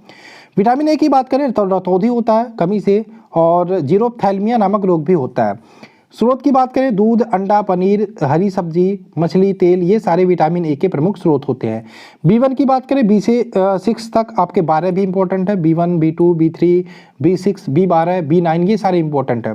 B1 की बात करें, बेरी बेरी होता है, आप यहाँ पे स्रोत देख लीजिएगा। ठीक, B2 की बात करें, इसका रासायनिक नाम राइबोफ्लेविन होता है। B1 का ध्यान रखिएगा, थायमिन होता है, रासायनिक नाम थायमिन होता है। ठीक, B3 की बात करें तो नियासिन होता है, रासायनिक नाम पिलाग्रा, इसकी कमी से रोग होता है। और B2 की कमी से त्वचा का फटना, आंखों का लाल होना, जिह्वा का फटना, ये सारे होते हैं। देख लीजिएगा यहाँ पे स्रोत कौन कौन से होते हैं। अब B6 की बात करें, जो इंपॉर्टेंट है वो बता देते हैं। B6 का रासायनिक नाम है पायरिडॉक्सिन। ठीक है, एनीमिया कमी से होता है, त्वचा रोग भी होता है। अब यहाँ पे अगर जो हम बात करें, B12 भी इंपॉर्टेंट है आपके लिए। B12 की बात करें, इसका रासायनिक नाम है साइनोकोबालामिन। ठीक, एनीमिया और पांडु रोग, 2 प्रकार के रोग होते हैं B12 की कमी से। मांस, कलेजी, दूध, ये सारे इसके स्रोत हैं। ठीक, आगे बात करें विटामिन C की, एस्कॉर्बिक एसिड रासायनिक नाम होता है। स्कर्वी होता है रोग, और खट्टे फलों में पाया जाता है, नींबू, संतरा, नारंगी। ठीक है, विटामिन D की बात करें, रासायनिक नाम कैल्सीफेरॉल होता है। रिकेटस बच्चों में होता है, सूखा रोग बोलते हैं इसको। और वेस्को की बात करें, ऑस्टियोमेलेसियस रोग होता है। विशेषकर बात करें, मछली का तेल, दूध, अंडे में विटामिन D पाया जाता है। सूर्य के प्रकाश में भी पाया जाता है। विटामिन E की बात करें, टोकोफेरॉल रासायनिक नाम होता है। विटामिन K की बात करें, फिलोक्विनोन रासायनिक नाम होता है। तो विटामिन E की बात करें, इसमें जनन शक्ति में कमी होती है। ठीक, और K की बात करें, कमी से रक्त का थक्का नहीं बनता है। विटामिन E की बात करें, पत्ती वाली सब्जियों में पाया जाता है, दूध, मक्खन में पाया जाता है, अंकुरित गेहूं, वनस्पति तेल में पाया जाता है। K की बात करें, टमाटर, हरी सब्जी, आंतों में भी उत्पन्न होती है। ठीक, गर्भवती महिलाओं में प्रायः किसकी कमी होती है? तो गर्भवती महिलाओं की बात करें, कैल्शियम व आयरन की कमी होती है। हमारे शरीर का कितना % जल है? तो यहाँ पे ध्यान रखिएगा, 65 से 75% भाग जल होता है। पानी, पीने के पानी में किस विष के कारण कैरोटिसिस नामक बीमारी होती है? तो आर्सेनिक की कमी के कारण यहाँ पे कैरोटिसिस नामक बीमारी होती है। न्यूक्लिक अम्ल का मुख्य कार्य क्या होता है? तो आनुवांशिक गुणों को एक पीढ़ी से दूसरी पीढ़ी तक ले जाना। एक सामान्य कार्य करने वाले व्यक्ति को कितनी ऊर्जा की आवश्यकता होती है? 3000 से 3500 कैलोरी की ऊर्जा की आवश्यकता होती है। राष्ट्रीय पोषण एवं अनुसंधान संस्थान स्थित है हैदराबाद में। केंद्रीय खाद्य प्रौद्योगिकी अनुसंधान संस्थान कहाँ स्थित है? मैसूर में। केंद्रीय औषधि शोध संस्थान कहाँ स्थित है? लखनऊ में। शहद का प्रमुख घटक होता है फ्रक्टोज। कौन सा पदार्थ मानव शरीर में ईंधन का कार्य करता है? कार्बोहाइड्रेट। और दूध की मिठास किसकी उपस्थिति के कारण होती है? लैक्टोज की उपस्थिति के कारण होती है। आइए मानव रोग के बारे में डिस्कस कर लेते हैं। यहाँ से भी प्रश्न बहुत बनते हैं आपके एग्जाम में। तो पहला प्रश्न है, मलेरिया से पीड़ित व्यक्ति में प्लाज्मोडियम परजीवी की खोज किसने की थी? तो किसने की थी? लेवरन ने। मलेरिया रोग से क्या होता है? तो मलेरिया रोग से बात करें, रुधिराणु जो होते हैं वो नष्ट हो जाते हैं, वह रक्त में कमी आ जाती है। मलेरिया के उपचार में क्या दिया जाता है? तो क्लोरोक्विनोन और कुनैन और पेलोड्रिन आदि, ये सारे मलेरिया के उपचार में दिए जाते हैं। कॉलरा व टीबी के जीवाणु की खोज किसने की थी? रॉबर्ट कोच ने। रेबीज के टीके व दूध के पॉस्चराइजेशन की खोज किसने की थी? लुई पाश्चर ने। आगे बात करें, बच्चों में डीपीटी का टीका दिया जाता है। तो डीपीटी की बात करें तो इसमें ध्यान रखिएगा, डी से होता है डिप्थीरिया, पी से होता है परटूटिस, टी से होता है टिटनेस, ये भी आपको ध्यान रखना है। ऐसे क्वेश्चन आता है कि डीपीटी जो होता है, डीपीटी का टीका, उसमें पी का मतलब क्या होता है, तो पी का मतलब होता है पर्टुसिस, टी का मतलब क्या होता है टिटनेस, डी का मतलब होता है डिप्थीरिया। तो डीपीटी का टीका जो बच्चों में दिया जाता है डिप्थीरिया के लिए, काली खांसी के लिए, व टिटनेस रोग से प्रतिरक्षी के लिए। ठीक है, आगे बात करें, यहाँ पे कुछ परजीवी हैं व उनके रोग, बहुत इंपॉर्टेंट है ये वाला। तो मलेरिया की बात करें, ये इससे जो प्रभावित अंग होता है, इससे तिल्ली व आरबीसी प्रभावित होती है। इसमें जो परजीवी होता है वो प्लाज्मोडियम होता है और मादा एनोफिलीज मच्छर के काटने से होता है। अब लक्षण की बात कर लेते हो, जिसको भी मलेरिया हो जाता है उसको ठंड के साथ तेज बुखार आती है। पायरिया की बात करें, इससे मसूड़ों में सूजन होता है। परजीवी की बात करें तो एंट अमीबा जिंजिविलिस परजीवी के काल होता है और इससे क्या होता है, मसूड़ों से रक्त निकलता है। सोने की बीमारी की बात करें, ट्रिप्नोसोमा परजीवी के काल होता है, सीसी मक्खी इसका वाहक होती है और बहुत नींद के साथ बुखार आती है। पेचिस की बात करें, एंटबीबा हिस्टोरिका परजीवी के काल होता है और आंत प्रभावित होती है। और कालाजार की बात करें, अस्थिमज्जा प्रभावित होती है और लिसमैनिया डोनावानी नामक परजीवी के काल होता है और बालू मक्खी इसकी वाहक होती है कालाजार की। अब यहाँ पे ध्यान रखिएगा, इसमें ये जो मैंने बताया मलेरिया मलेरिया, पायरिया, सोने की बीमारी, पेचिस, कालाजार, ये सारे परजीवी द्वारा होने वाले रोग हैं। अब आइए चलते हैं जीवाणु द्वारा होने वाले रोगों को देख लेते हैं। जीवाणु द्वारा होने वाले रोग भी इंपॉर्टेंट है। तो सबसे पहले टिटनेस के बारे में देख लेते हैं। टिटनेस, हैजा, टाइफाइड, क्षय रोग, डिप्थीरिया, इसी क्षय रोग को हम टीबी भी बोलते हैं। प्लेग, और अगर जो हम बात करें काली खांसी, निमोनिया, कोड़, गनोरिया, सिफिलिस, ये सारे आपके जीवाणु द्वारा होने वाले रोग हैं। सबसे पहले टिटनेस की बात करें, तंत्रिका तंत्र को प्रभावित करती है, ठीक, और इसमें तेज बुखार, शरीर में ऐंठन और जबड़ा हमारा जो होता है वो बंद हो जाता है। ठीक, तो आगे बात करें हैजा, आंत प्रभावित होती है, विब्रियो कालरा नामक जीवाणु के द्वारा होता है और इसमें क्या होता है, हैजा में लगातार उल्टियाँ होती हैं और दस्त होती है। टाइफाइड की बात करें, आंत प्रभावित होती है, सल्मोनेला टाइफी नामक जीवाणु के कारण होता है, तेज बुखार और सिरदर्द इसमें होता है। क्षय रोग की बात करें, फेफड़ा इसमें प्रभावित होता है और जीवाणु की बात करें, माइक्रोबैक्टीरियम ट्यूबरकुलोसिस नामक जीवाणु के कारण होता है, बार बार खांसी के साथ कफ और रक्त निकलता है। डिप्थीरिया की बात करें, श्वास नली प्रभावित होती है, कोरोनी बैक्टीरियम ये इसके कारण जीवाणु के कारण होता है, सांस लेने में कठिनाई और दम घुटता है। प्लेग की बात करें, ये ध्यान रखिएगा, ये कार्वा और दोनों पैरों के बीच में होता है। यहाँ पे बात करें, फेफड़ा प्रभावित होता है, ठीक, और यहाँ पे पश्चुरेला पेस्टिज नामक जीवाणु के कारण होता है। इसमें प्लेग में बात करें, एक टाइम था, जैसे कि आज कोरोना वायरस फैला है, वैसे एक समय प्लेग की बीमारी बहुत तेजी से फैली थी। ठीक, शरीर में गिल्टियाँ पड़ जाती हैं और तेज बुखार होता है। काली खांसी की बात करें, श्वसन तंत्र प्रभावित होता है और लगातार खांसी आती है। निमोनिया में फेफड़ा प्रभावित होता है, तेज बुखार और सूजन आता है। कोढ़ का ध्यान रखिएगा, माइक्रोबैक्टीरियम लेप्री नामक जीवाणु के कारण होता है। तंत्रिका तंत्र एवं त्वचा प्रभावित होती है, शरीर में चकत्ते और तंत्रिकाएं प्रभावित हो जाती हैं। गनोरिया की बात करें, मूत्र मार्ग प्रभावित होता है। सिफिलिस की बात करें, शिश्न अंग प्रभावित होता है। ठीक है, इसको आप ध्यान रखिएगा। अब विषाणु से होने वाले रोगों को भी देख लेते हैं, जैसे एड्स हो गया, डेंगू ज्वर हो गया, पोलियो, इन्फ्लुएंजा, चेचक, छोटी माथा, गलशोथ, खसरा, ट्रैकोमा, हेपेटाइटिस, रेबीज, मोनोजाइटिस, हर्पीज, ये सारे आपके विषाणुओं से होने वाले रोग हैं। एड्स की बात करें, इसमें प्रतिरक्षा प्रणाली या WBC प्रभावित होती है। HIV विषाणु के कारण होता है, ह्यूमन इम्यूनोडिफिशियंसी वायरस जिसका पूरा नाम होता है। रोग प्रतिरोधक क्षमता नष्ट हो जाती है, नष्ट होने लगती है धीरे धीरे। डेंगू ज्वर की बात करें, संपूर्ण शरीर खासकर सिर, आंख और जोड़े प्रभावित होती हैं। ये अरबो वायरस द्वारा होता है। ठीक, पोलियो की बात करें, इसमें पोलियो वायरस होता है। इन्फ्लुएंजा की बात करें, मिक्सो वायरस के कारण होता है, संपूर्ण शरीर प्रभावित होता है। चेचक की बात करें, वेरियोला वायरस के कारण होता है। छोटी माता की बात करें, वेरिसेला वायरस के कारण होता है। आगे देखिए, यहाँ पे रेबीज की बात करें, रैबिडो वायरस के कारण होता है। रोगी यहाँ पे पागल हो जाता है, जीभ बार बार बाहर निकालता है, जिसके हाइड्रोफोबिया बोलते हैं, कह सकते हैं पानी से डरना, वो भी आपका रेबीज के कारण ही होता है। रेबीज कुत्तों में पाया जाता है, कुत्ते के काटने से होता है। और मोनोजाइटिस की बात करें, इसमें मस्तिष्क प्रभावित होता है। हर्पीज में आपका त्वचा प्रभावित होता है, हर्पीज नामक विषाणु के कारण होता है। ये विषाणु वाला हो गया सारा। ठीक है, जो इंपॉर्टेंट था मैंने बता दिया, वैसे इंपॉर्टेंट तो सारे हैं। फफूंद द्वारा होने वाले रोगों की बात करें, फफूंद द्वारा दमा, एथलीट फुट, खाज, गंजापन, दाद, ये सारे फफूंद द्वारा होने वाले रोग हैं। मनुष्य में होने वाले आनुवंशिक बीमारियों की बात करें तो वर्लांथा, hemophilia, Turner syndrome, Klinefelter syndrome, Down syndrome, ये सारे आपके आनुवंशिक रोग हैं। कीमोथेरेपी किसके उपचार में दी जाती है? तो कैंसर के उपचार में कीमोथेरेपी दी जाती है। अस्थि कैंसर किसके कारण होता है? तो रेडियो सक्रिय तत्व होता है स्ट्रोंसियम 19, इसके कारण आपका अस्थि कैंसर होता है। एलिसा टेस्ट किस रोग के जांच में होता है? HIV virus. ठीक है, अब बात करें HIV का पूरा नाम ह्यूमन इम्यूनो वायरस। एड्स का पूरा नाम की बात करें तो एक्वायर्ड इम्यूनो डिफिशियंसी सिंड्रोम होता है। एड्स रोग होता है विषाणु या वायरस से। डेंगू ज्वर किसके काटने से फैलता है? तो मादा एनीफिलीज वायरस के काटने से, मच्छर के काटने से डेंगू ज्वर होता है।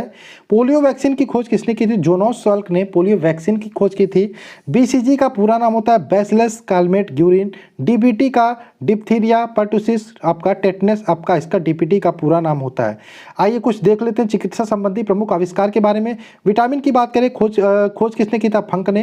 विटामिन D का खोज किया था हॉपकिंस ने। विटामिन B का ध्यान रखिएगा मैकुलन ने खोज किया था। और बात करें होम्योपैथी की खोज हनीमैन ने की थी।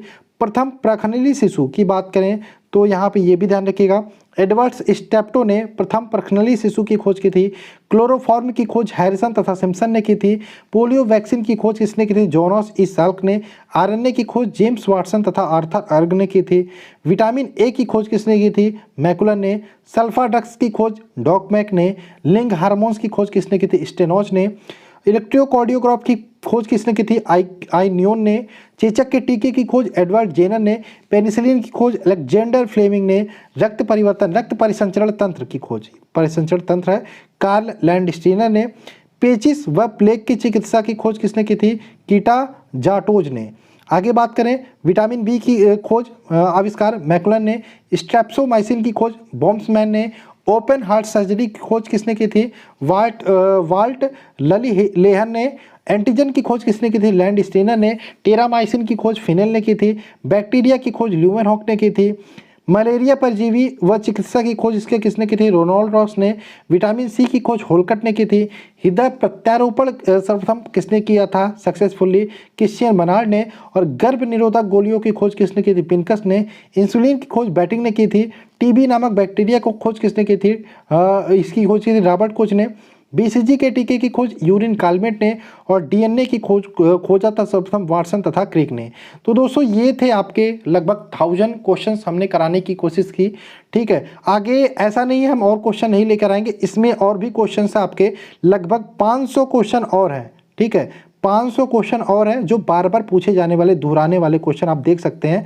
इसको ये आपको कहाँ पे मिलेगा? PDF में मिलेगा। वैसे अलग से मैं इसको कराने की कोशिश करूँगा वीडियो के माध्यम से, लेकिन इसको आप PDF जरूर ले लीजिएगा, क्योंकि वीडियो तो आपने देख लिया एक बार दो बार, जितनी बार भी देख ले तो आपका रिवीजन हो जाएगा, लेकिन PDF को आप अच्छे से पढ़ सकते हो। दोनों PDF अवेलेबल है, चाहे करंट अफेयर्स की हो, चाहे साइंस की हो, चाहे स्टैटिक GK की हो। तो आपको लिंक आपका सारा डिस्क्रिप्शन में मिल जाएगा, जाइए वहाँ से लीजिए और आप इसको वीडियो देखने के बाद PDF से रिवीजन जरूर करिएगा। ठीक है, तो चलिए मिलते हैं नेक्स्ट वीडियो में। जय हिंद दोस्तों, जय भारत।